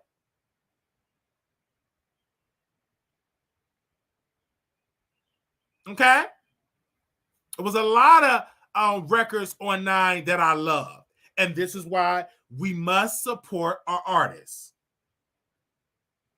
Okay? Kim is very versatile and she's better, and we love her, and we're going to give her the credit and the honor. And if you don't like it, you can call in and give your opinion, or you can start your own network and talk about who you love. But you ain't going to control who I love. And I love Kim. I stood in line to go see her at an amazing club.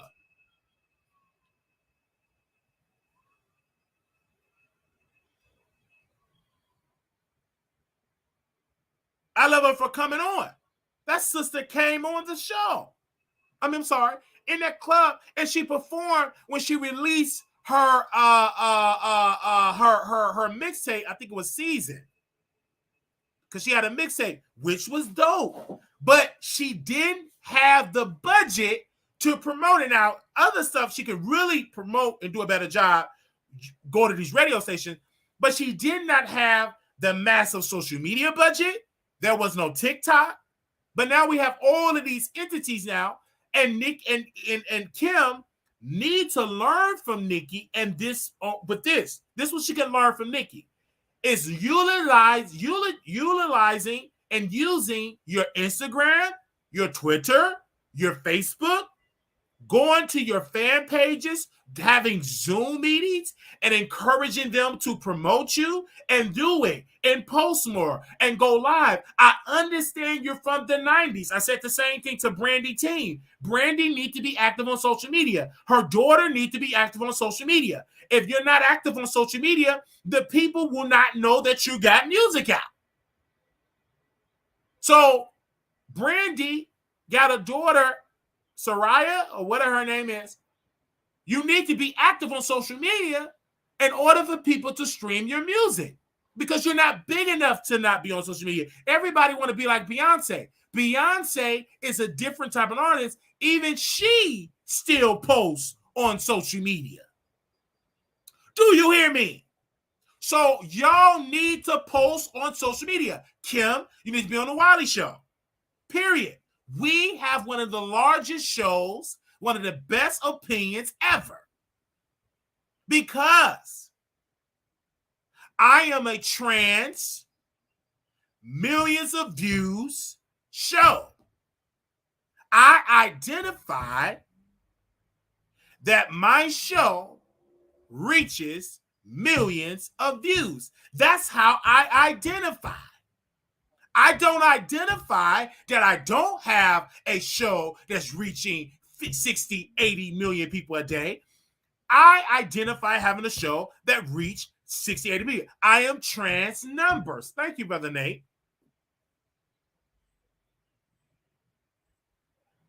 I am trans number. So in my mind, I have millions upon millions.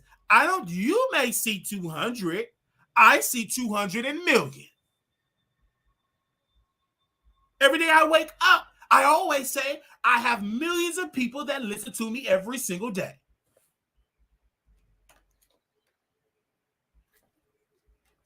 That's how I identify. Okay?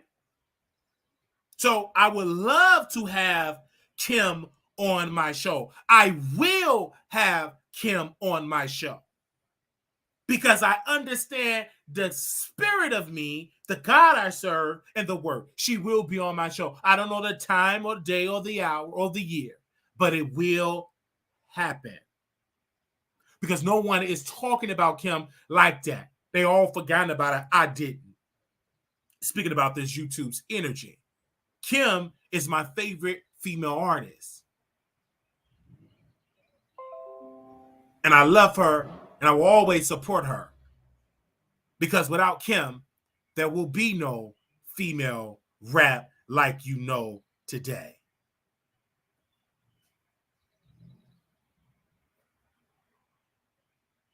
And I'm saying it humbly. Do y'all hear me in the chat? Do you understand?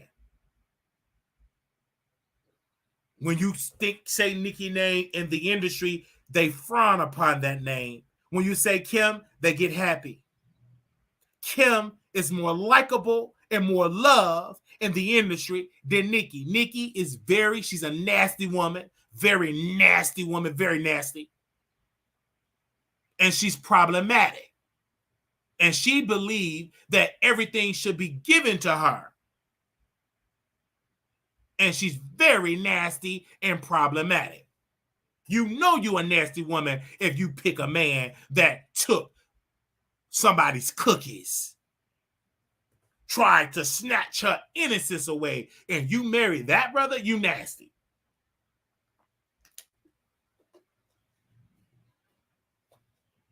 Do you hear me? We got a show today.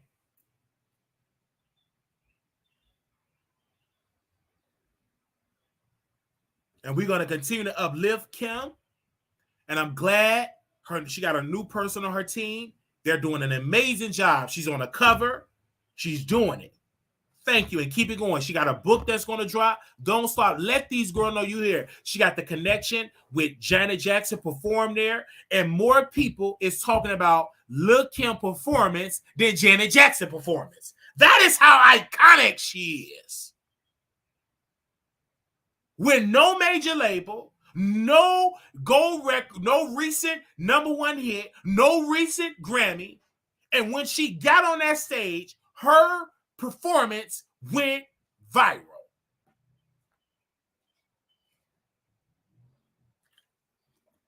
Talk back to me in this chat.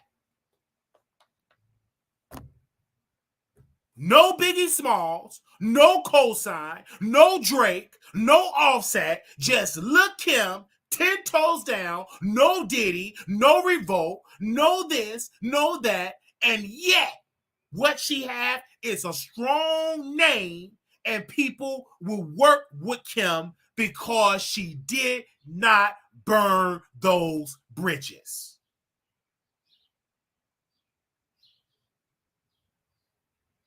Like when her book gonna drop, it's going on the on the bestseller list. Because I'm gonna buy a copy of the book, and I'm gonna buy a copy for my mother, and I'm gonna buy 3 copies for 3 viewers of the Wiley Show. Because that's how much of a fan I am of Kim. And I'm gonna do what I did for Brother Jason. I'm gonna read that book, take time to read it, and I'm gonna come review it, and I'm gonna do that. I cannot wait for that book because she's going to drop some real tea in that book. Hopefully she does. And I'm going to read it.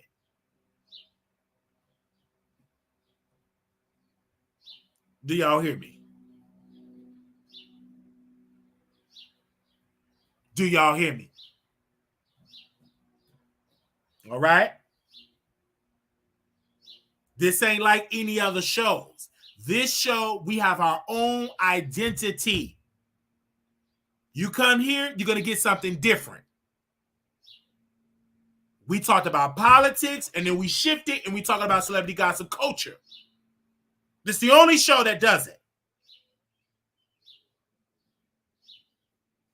Do you hear me? Do you hear me? Praise God. And I love my audience is because they got their own mind. That's the best audience you can have is independent thinkers that have their own mind. I don't dictate what they think. I want you to post who you love. And you don't have to always, I don't want an audience that always agree on what I agree on. No, if you got a different opinion, I welcome that. That makes for a very interesting show. Thank you for those that are keeping it real, coming in chat. And guess what, people? We welcome you to comment because there's no other show like The Wiley Show. Name a show that don't come close to delivering the type of content and the type of conversation that we deliver over here. So be comfortable to comment.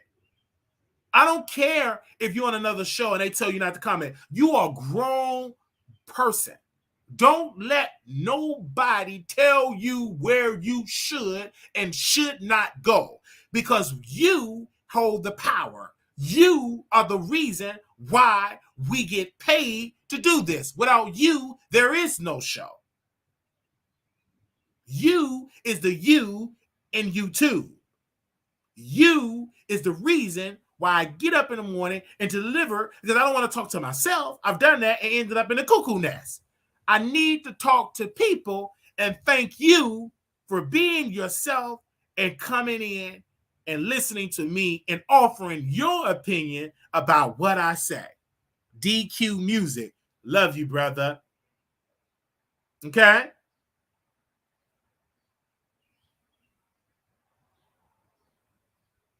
Thank you. Let's move on. Hey, Kim. Let's move. Cardi B. We wrote on our whyDidTheTroll.com. It was an article that we posted. We got dragged for it. I don't care. Because apparently her makeup artist said that she's mean, nasty, she's a cheater, she cheated on Offset, according to this makeup artist. We posted this on there. Shout out to our competitors. We posted the article first, but we ain't giving them no shine. Y'all go to the whyDidTheTroll.com and get our perspective. I believe Cardi B. I don't know to believe that. I don't know if she's mean and nasty. I do know she seemed like a nice woman. But she got money. I won't not be shocked if she got nice money. And if she do cheat, hey, if her husband cheat, you should cheat. You know what I'm saying? So, but I will say this about Cardi B. I feel like she needs to do some new music. She's dying out with other artists are taking her spot, have completely replaced her. I can't really say she's officially replaced because Ice Spice have not released her album. I cannot say Lotto replaced her because Lotto didn't really sell that well with her album. Cardi's debut album still outsold Nicki Minaj's debut album. So we're going to see how this is going to play out with Ice Spice's debut album. And we will see. Of course, Megan could not outsell with her debut album. So Cardi is still leading in that regard.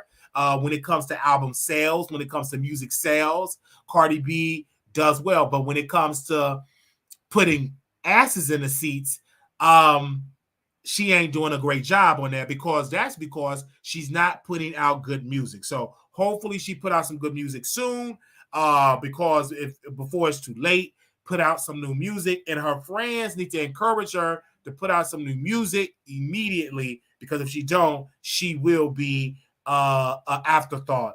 Okay, the reason why Nicki is what she is because she sucks the energy out of younger talented artists, and that's why she stay relevant because she's on social media, and that's why she do Queen Radio. Even though it's no format with Queen Radio, it ain't no format at all. It's just on her, just talking, just breathing life. And Cardi B, you need your own radio station. You need to be on a radio station.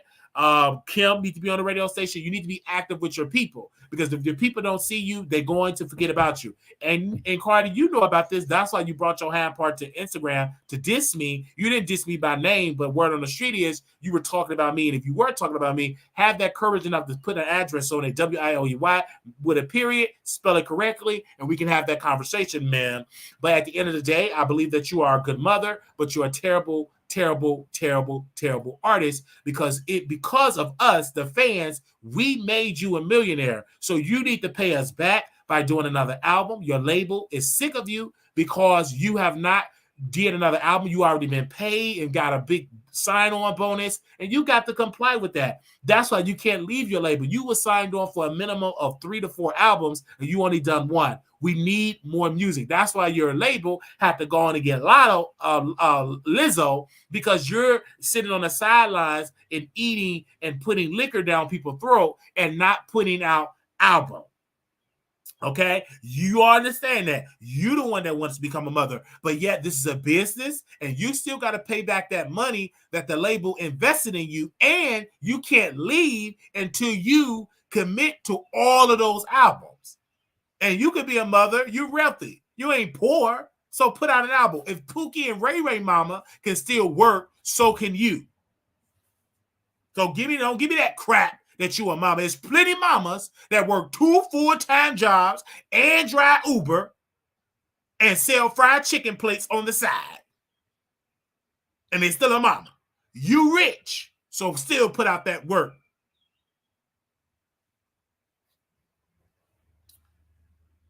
Let's move on. I'm just going to say that right in and there. What else are we going to talk about today? I want to make sure we talk about that today. What else are we going to talk about that today? Give me a second here. Okay. Now, on last night, Armon Wiggins on Station Head. You guys, I didn't upload it to Station Head today, to StreamYard today, but I played it on my Station Head last night. He decided to get an email from Tasha K, former moderator, and decided to get it from Tasha K, former moderator, because she has given us a donation, multiple donations. She got upset because we brought Denat on our platform. And we brought Denat on our platform only because we brought Denat on the platform, not to be his friend, but because he had a lawsuit with King Payne. That's the only reason. Okay? This woman, the former moderator, before she was fired from Tasha K, she got upset with me because I brought Denat on the platform. She also said that a person on Clubhouse, what was his name on Clubhouse? I forgot his name, was playing with himself on the phone. She got upset because we called him and he said she was playing with herself as well. She was digging in herself. That's what Whack 100 told me. So we talked about it. She went on Clubhouse, brought King Payne, tried to set me up to go on Clubhouse, and I ain't no dummy. I'm not going on nobody club in nobody house for free. Come on up here, Wiley. Hey, Whack 100. I don't care with that struggle voice. I ain't going up there unless I get paid. Now, if you'd have went in your wallet and gave me $800 for my 1 hour appearance, I would have went. But I'm not going up on that Clubhouse for free. So I didn't go. Then I went on the Clubhouse for about a couple of minutes to drag her. Then, after that appearance, she heard my video. She called me, struggle voice, called me in the middle of the night. And when she called me in the middle of the night to drag me, to cuss me out. Like, no, she kept leaving me voice on. I responded with voice on. She responded with voice on. Then she brought her weak husband, very weak, dusty husband, on there to proceed to cuss me out. And then I told him, why you don't get off the internet? And he said, I told her to get off the internet. And then I rebuked him and said, you are a weak man because you should have told your wife to get off the internet. And why she on the internet playing with her yoni to a man that ain't her husband? All right? They was on there trying to cuss me out. I said, you weak. How you a military officer and you weak? Officers that I know, they know how to put their women in check. They women ain't gonna be on the internet playing with that yoni, sticking them fingers in that yoni on the iPhone according to Whack 100. They ain't gonna be on that whacking that cat to Whack 100, sir. So check before you can. If you can't check your wife, you are not in no more moral position to check me. If you can't check your wife, you are not in any moral position to check me. If you let your wife take over the house, how dare you try to control and check a man? Please, you too weak. Okay, you ain't did nothing in that military where made people sandwiches and fried chicken.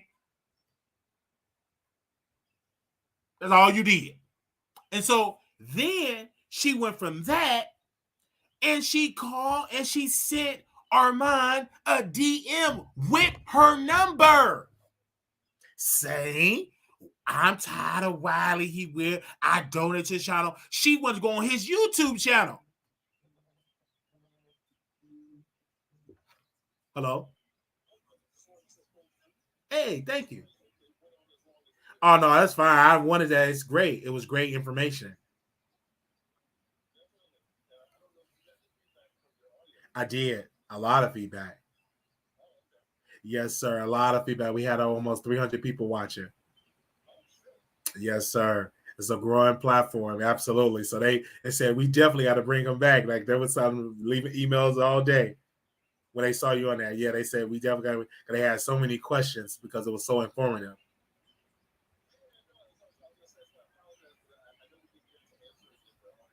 Yeah, so we definitely. So what time next week? Do you let me know the day and the time next week that we can get you back on?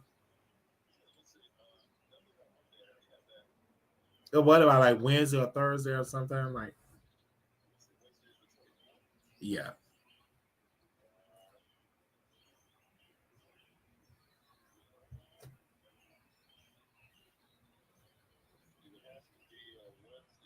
Oh, I'm sorry. Or Thursday, the 25th. Well, how about that? Because I'll be coming back into Texas on the 24th. So how about the 25th on Thursday? Or I could do Wednesday night. It all depends on if you free like 7 or 8.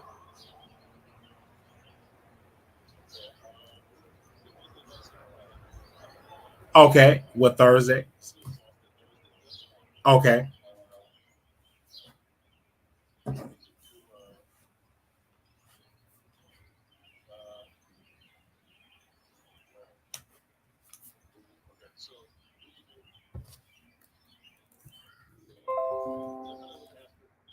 Okay. Oh, that's perfect. Like 4 Thursday. Okay. I'm gonna put it in my calendar now.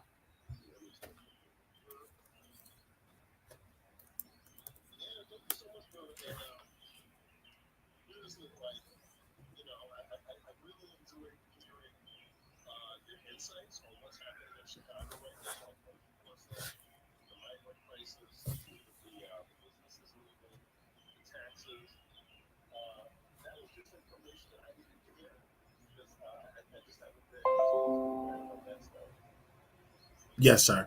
Oh yes, because I have, like I said, I have a lot of family that still live in Inglewood and still on the south side. And those are like the complaints for like the neighbors on that block. Yes, and they related to me. So, absolutely.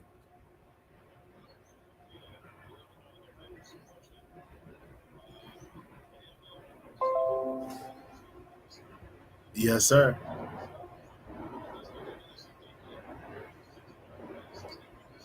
Okay. I'm down. I'm down. I'm definitely down with that because I'm in Texas Hatters wrapping up some business. I'm right back.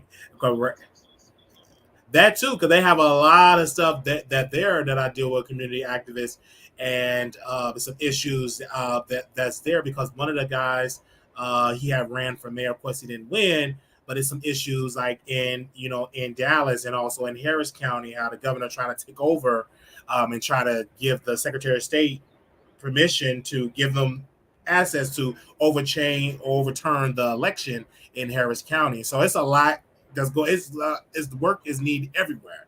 So absolutely, they did not because yes, yes, they have not. And the governor there and the lieutenant governor there, they have not. They absolutely so they need to, but they're behind on that. But yes, we definitely gonna have to connect and check back in. Absolutely, most of. But I'm looking forward to having you on Thursday next week at 4 o'clock. I'm looking forward to it.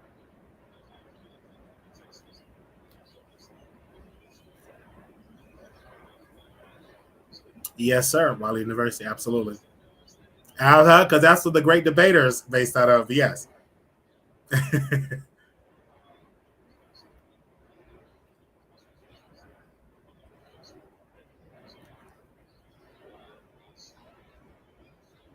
Yes.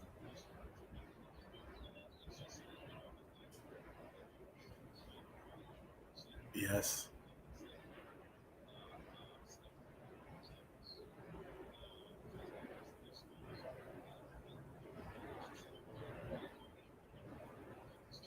Yes.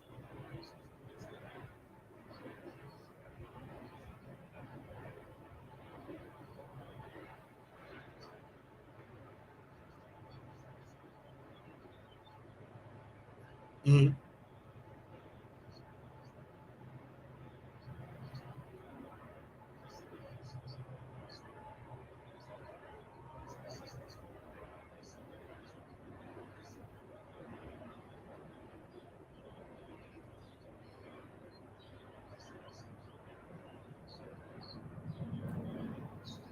Yes.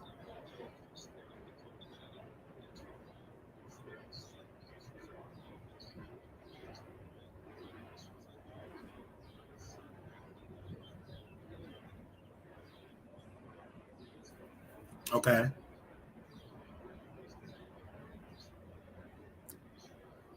Yes. So yeah, we got to do that. So we definitely got to connect with that. But I'm looking forward to it. I can't wait to get you on next week. And I'm gonna check back in after Monday. I'm gonna send you a text after Monday. Okay. All right. Thank you. Bye bye. Bye bye. Okay. Yeah. Oh man. Thank you. Okay. Okay. Oh, what the world's going on here? Okay. Hi, everybody. So that is what we are talking about.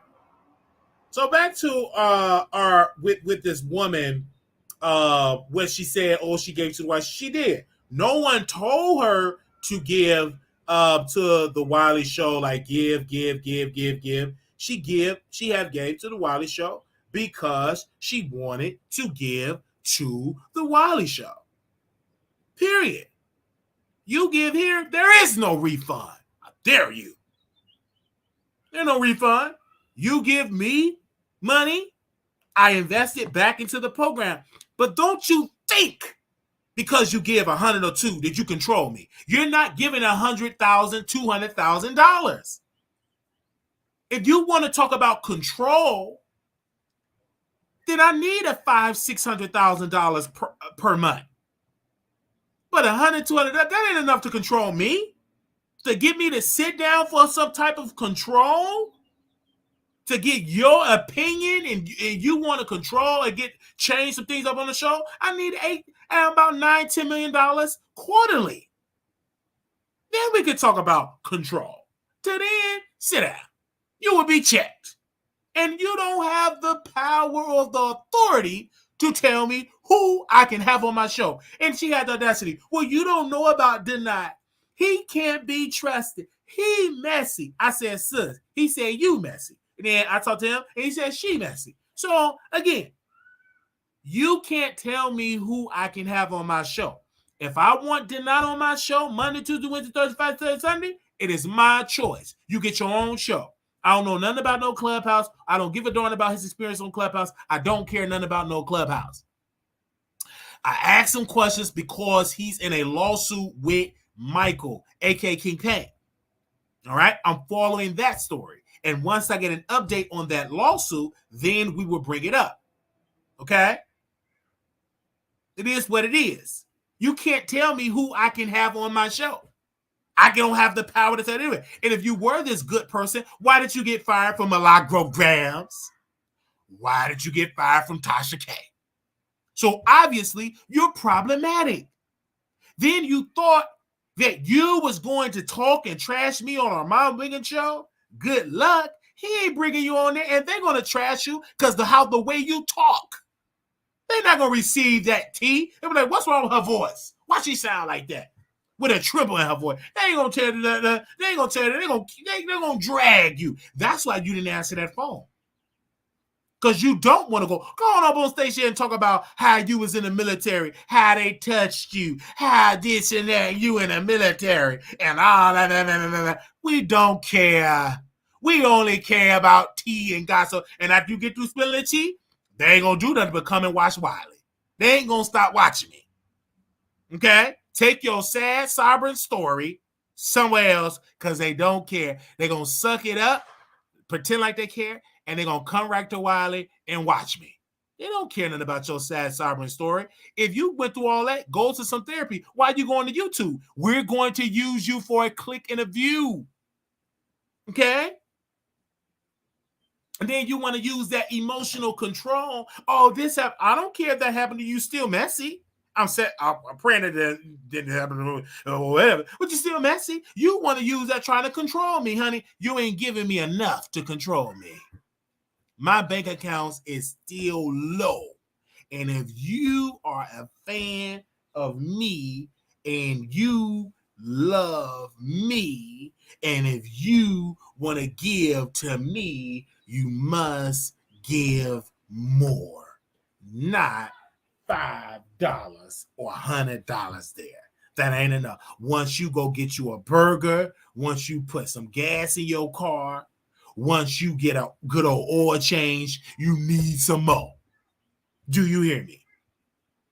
Once you get a new timing belt, okay, you need some more.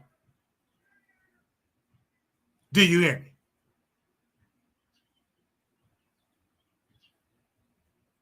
Okay? You don't control me. You the one that sent me the emails that Tasha can't remove you. I didn't ask for that. You sent it to me because you're messy. So live in the mess. Then you thought, let me go to Tasha K. Let me go to Armon so he can put Wiley name in the title. He ain't gonna do that. Because if you do that, who gonna win? Who gonna take over? Who going to win? It's gonna be me. Because they ain't gonna do nothing but watch that. And then when Wiley responds, I'm gonna have about 3,000-4,000 people in the chat. They're gonna come watch me. You think they're gonna stop watching? You really think you must be real dumb. Do you really think they're gonna stop donating because you're sad, sorry, so you don't have that type of swag or power? Go whack your cat to whack 100, and we still gonna be here getting a click and a view. Okay? Okay? If you want to try to control the show, give more. That wasn't enough.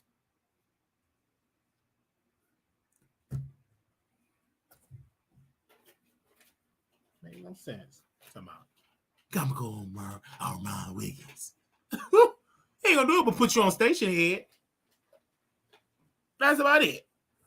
That's gonna be news for that one day, and then you're gonna be forgotten about. And he probably ain't gonna do that because look how much ratings we're gonna get.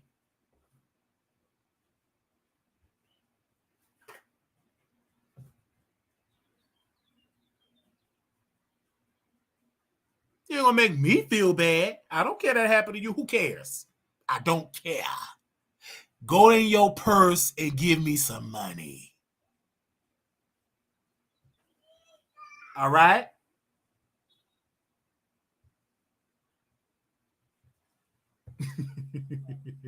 You the one that sent them cash outs. I didn't ask you for. You sent it. You think I'm gonna return it? I ain't no dummy. From the south side of Chicago. You give me some money, I want more.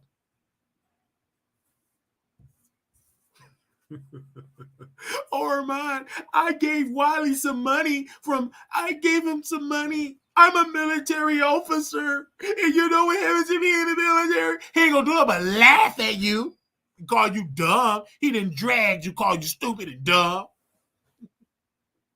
You did all that and get dragged. He's talking about my husband. Got ripping voice, please.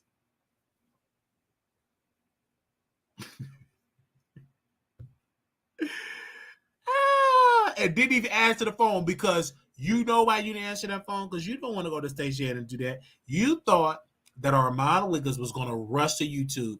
Player. He ain't going to do that. See, y'all be trying to give embarrassing stories about Wiley, but they already put themselves in a cage because they said we ain't going to put Wiley name in the title. So whatever is damaging about Wiley, they ain't going to talk about it because they don't want to give Wiley the clout. Only people that's going to do it is people that don't have the swagger to deliver the tea. So you have to go to Clubhouse and talk, and most of our audience, they ain't on Clubhouse. They don't care.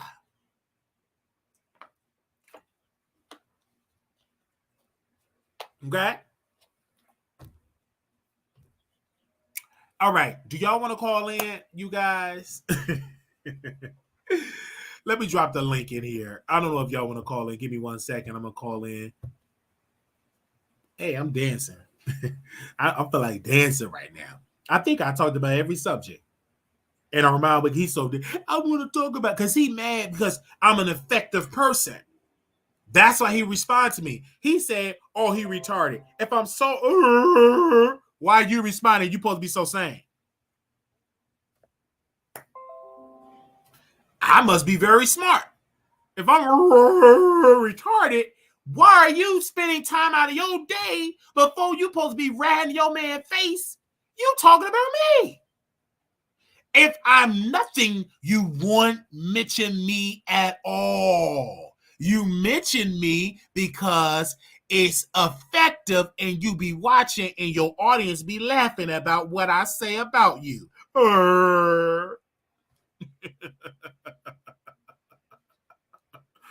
Oh. Okay. I ain't worried about that. You call in the middle of the night. Here you go, responding to Wiley. Or you say he dumb, he's slow. Let's bring Jason Lee picture back up. Let's bring his picture back up. Let's bring his we gonna switch. Do I have his picture? Hold on. I don't know if we have his picture. Do we have his picture up here? I thought I had his picture up here. I have both their pictures up here. So Armon Wiggins, he went live talking about Jason because Rihanna unfollowed Jason Lee. We didn't already cover that on www.wileythetroll.com. We didn't already cover that on our website, right? Been covered the story. It is what it is. They talked about it on Twitter. We covered it. Armon said these weirdos, retarded fat people, talk about me, should talk about it, but they don't do it. But if Cardi B unfollow me, they'll talk about it. Of course. Why not? You can't tell me who I can and cannot talk about. They don't really like that. You ain't in my mind. How you know who I like and don't like? I was a fan of Jason before you even became a fan of Jason, sir. You can't. That ain't gonna work.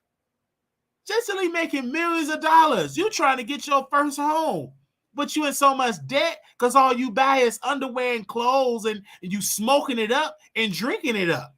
You trying to redo your finances so you can get you a house. I mean, if you were smart, you would have did that first before you paying $5, $6, $8, $10,000 to rent a place where you go to that lobby. It's infested with homeless people and piss and boo-boo. The security got to get the police to escort the homeless people out of the lobby.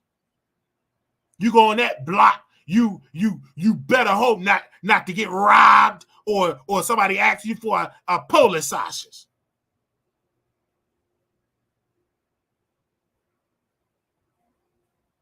Okay? Now ain't my fault you paying overpriced for all them homeless people on the street.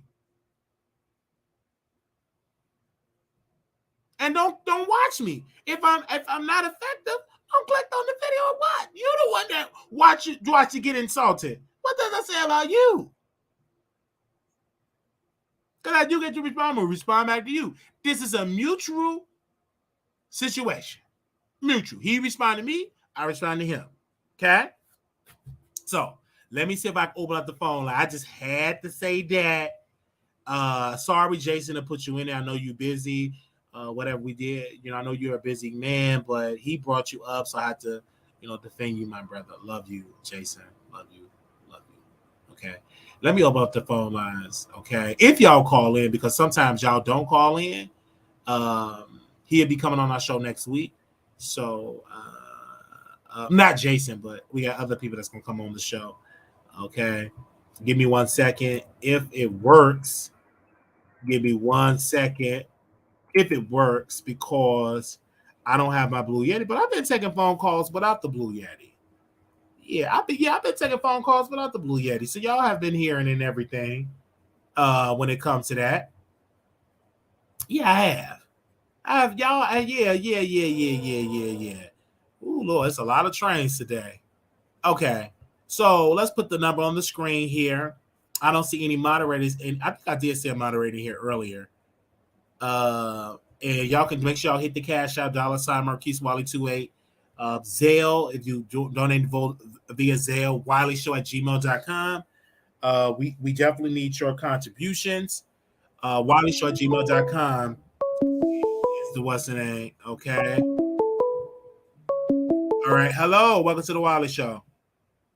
Hi, Wiley. Hi. Hey, I hope all is well. Great show. I appreciate you bringing on the gentleman that you had. Even though I'm not in Chicago, I'm not in Texas. I do appreciate your input into your community. And because mental health is it's very important and it's vital. So good job on that, Wiley, and keep doing that. Also, Little Kim, you mentioned that she was going viral. But in my opinion, she was going viral because people were, poking fun at her.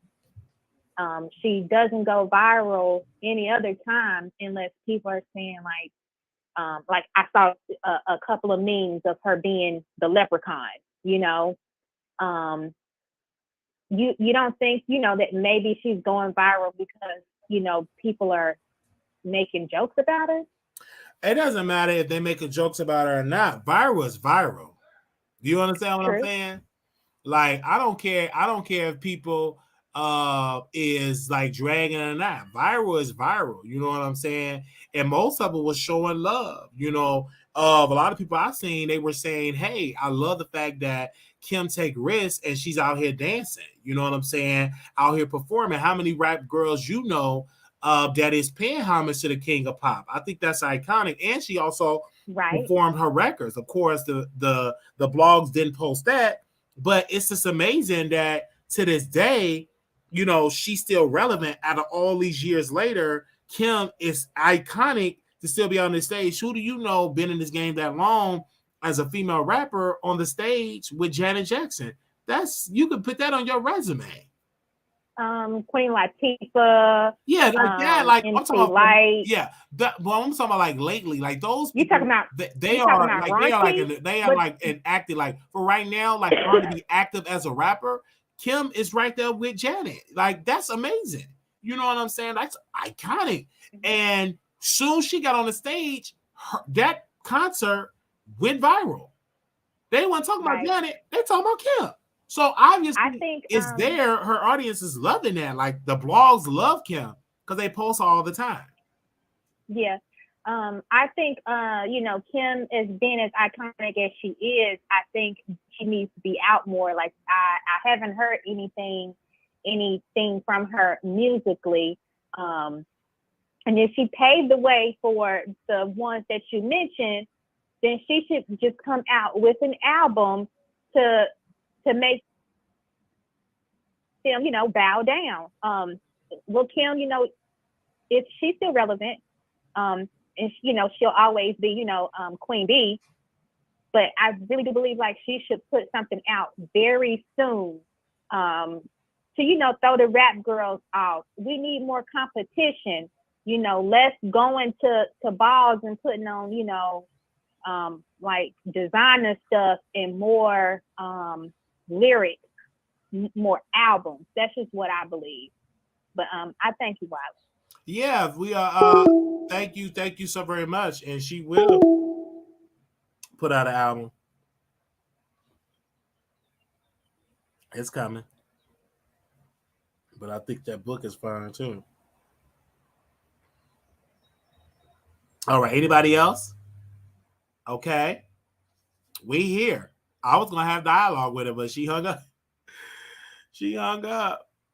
Oh man. Like literally, she hung up. That man, that woman, she hung up. And Janet Jackson posted Kim on her page. She said this, Kim, thanks so much for filling in while Luda was out getting his much deserved star on the Walk of Fame. Love you, sis. That's amazing. That is amazing. Out of everybody that Janet could have picked, she picked Lil' Kim. That'll show you about her image. That'll show you about her being great. That'll just show you right then and there that she is amazing. Out of all things, that would just show you. That's amazing. Okay? That's amazing. That is amazing. That is really, really amazing. And when people were talking, it's just amazing, man. I love her. I'm going to continue to write her emails. I'm going to continue to put out that work. I don't feel entitled. You have to fight. You got to get the right person. So we're going to keep emailing people. And until we get the right response and get her on the show, that's going to be great. But we're going to keep doing it, man. We ain't going to stop, okay? Also, too, man, y'all sending me DMs of people trashing us. I don't care, man. Monica from All About the Tea is my friend. We love her. We cut people off. If you mess with Monica or trash Monica, you are my enemy. Do you hear me? All right? Monica is my friend. I love Monica from All About the Tea. If you did something that can harm her brand, I will cut you off immediately. Now, for people that are saying, hey, Wiley is this and Wiley is that, I am crazy. So just know, but I'm crazy enough to know to take my meds. I'm crazy enough to know to talk to my psych doctor. And I'm crazy enough to know to make sure I talk to my politicians so they can change the public policy so my Black brothers and sisters can be able to get a piece of the pie. All right? All right? So that's just how that goes. And people, they say different things about us because they want us to hit their link. They want us to come on their show, and we ain't doing that. We decline. We don't come on people's shows like that. I got an offer to come on somebody else's show. We decline. You know, we're so focused on the Wiley Show. Like next week, we're going to City Hall. I'm booked and busy. And then we'll be back in Texas. Then we right back in Chicago. We getting our credit together. We're looking to see what I qualify for and all of that good thing. So we ain't trying to do all that. We, focus on what people say. We talk about Armon because that's my favorite celebrity. So I will talk about my brother any time of the day because I'm an expert into Armon Wiggins. I'm one of his experts. So if they do a documentary about him being an icon in media, they will have to call me because I'm an expert in Armon Wiggins. Okay. Other than that, y'all got to work hard to get me to go toe to toe with you. You ain't work hard enough. Armon did. But the rest of y'all, please, you're talking to yourself. Right? Okay. I'm just saying. Ludacris had an engagement. Everybody she could have picked. She picked Lil' Kim. Thank you, Kim. Thank you. Thank you. Thank you, Janet. Thank you. Thank you. All right. Little black boy, you're beautiful. Thank y'all so very much for tuning in. This show is not a call-in show, Sometimes we have calls coming out. I thank God that I have the personality to pull an audience for about 3+ hours. I don't have to depend on a phone call. I thank God for that. Thank y'all for donating today. Like I said, we'll be going to City Hall on Monday. So we needed your resources. Thank you all so very much. Someone gave $10. One person gave $20. I was able to go get me a haircut today because I want to be fresh.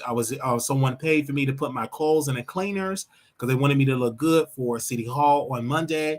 I appreciate that. Person did say they want to buy me the shoes, but of course they don't have the black dress shoes. They didn't have my size. I mean, they didn't have it in black. So that's why I didn't go and get the dress shoes.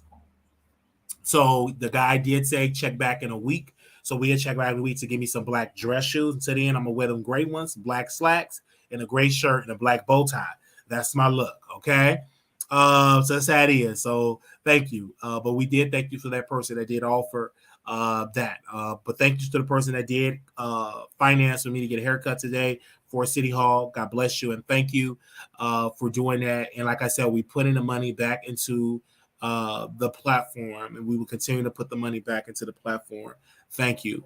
Thank you, $10 emoji. Thank you, Barbie. Thank you for the $10 super sticker. Thank you so very much for that. God bless you and thank you. We will next week. Someone said it was going to give us $100, so we're going to use that $100 to buy the microphones for the phone, buy the iPhone mics, the microphone for the phone. So just in case if I do a mobile interview, I could be on the microphone. So love you all. Thank you. Also, too, we do have the travel fund. If you want to donate to the via GoFundMe, you can do that as well. If you want to do the Cash App, you can do $ Marquise Wiley 28. We have the PayPal as well. Click on that. We also have Zelle, wileyshow@gmail.com via Zelle. And then we also, if you have a check or a money order, make it out to Marquise Wiley, and you can send it to the P.O. Box out there in Dallas. You can send it out there as well. That's why we're going back to check the P.O. Box, and that's P.O. Box 701122, Dallas, Texas 75370. P.O. Box 701122, Dallas, Texas 75370. Thank you, because this is how we are getting things as well. Thank you. We have someone else sent a $5. She said, I was trying to give $15. Thank you, Bougie Barbie, for sending that as well. We put it right back into the platform. We also will get the system that I have in Texas. We will also buy that same system and put it and bring a system in Chicago. So we're gonna get a microphone, we're gonna get a stand. We got to save up to get it, but those are the plan. And we're gonna get the lights. Someone did say it's a good webcam that we can invest in, an HD webcam. So we're gonna do probably that before we get the 4K camera. So we're gonna do that. So just in case if I do a show in Chicago, we have the quality don't change. It's the same quality that you get in Texas. But now that we're gonna get the mic for the phone, we're going to be able to go live on the phone with good quality, because sometimes you could do a whole show and you think that you're on this big top camera, you're on your YouTube camera. I mean, you're on your phone.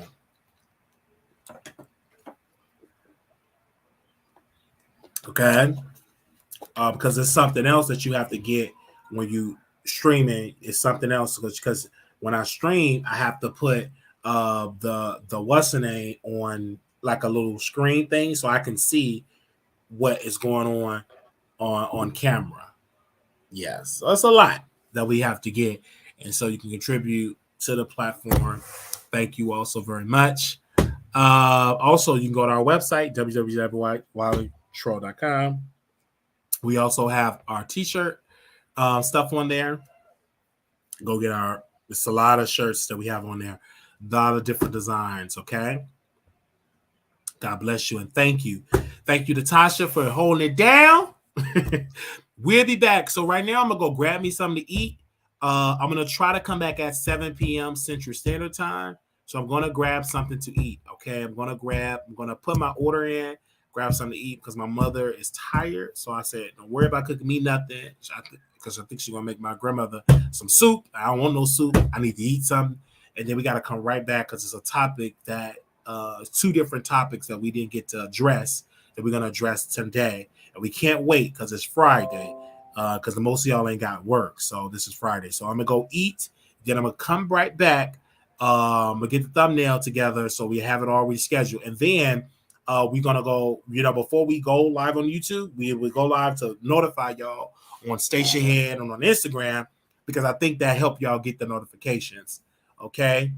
All right. 71 people on Station Head right now. 71 people on Station Head. 71 people on Station Head. 71 people on Station Head. 71 people on Station Head. 71 people on Station Head. That's amazing. You know why they on Station Head? Because Armon, Wiggins, and our storyline is breaking barriers on there and bringing people over there. That's why it's a lot of people on Station Head because right beforehand, it was about 10 people that have shifted and everything because he talk about me all the time. That's why I cannot end because I'm at a disadvantage. I have to let everybody know that I'm on Station Head. We have some of his moderators on Station Head. We got Eva. She's listening. I just saw her page over here on Station Head. We see you, Eva. Ain't no problem, Eva. If you want to listen to me and report back to Armon Wiggins, we welcome you, Eva. Okay, you're my sister. You're part of the LGBTQIA community. We love you, Eva. you can go ahead and I know you up there sending them all that type of stuff. Well, we see you because they tell you who you listen to. So you're gonna have to either get you a troll account because I seen your name pop up on here. Okay, we ain't gonna block you because you go and tell him so he can go on over and go live over there because we see you right over here listening. All right. Okay. Okay. It is what it is. I like you because you're the type of person that go real fast and report to him of what I say. You're gonna get half of it wrong. He gonna go in there and drag me and everything like that, but that's fine. Let him say what he got to say, because we're gonna be listening for some content. Okay, we're gonna be listening. Little black boy, you beautiful. Little black girl, you enough.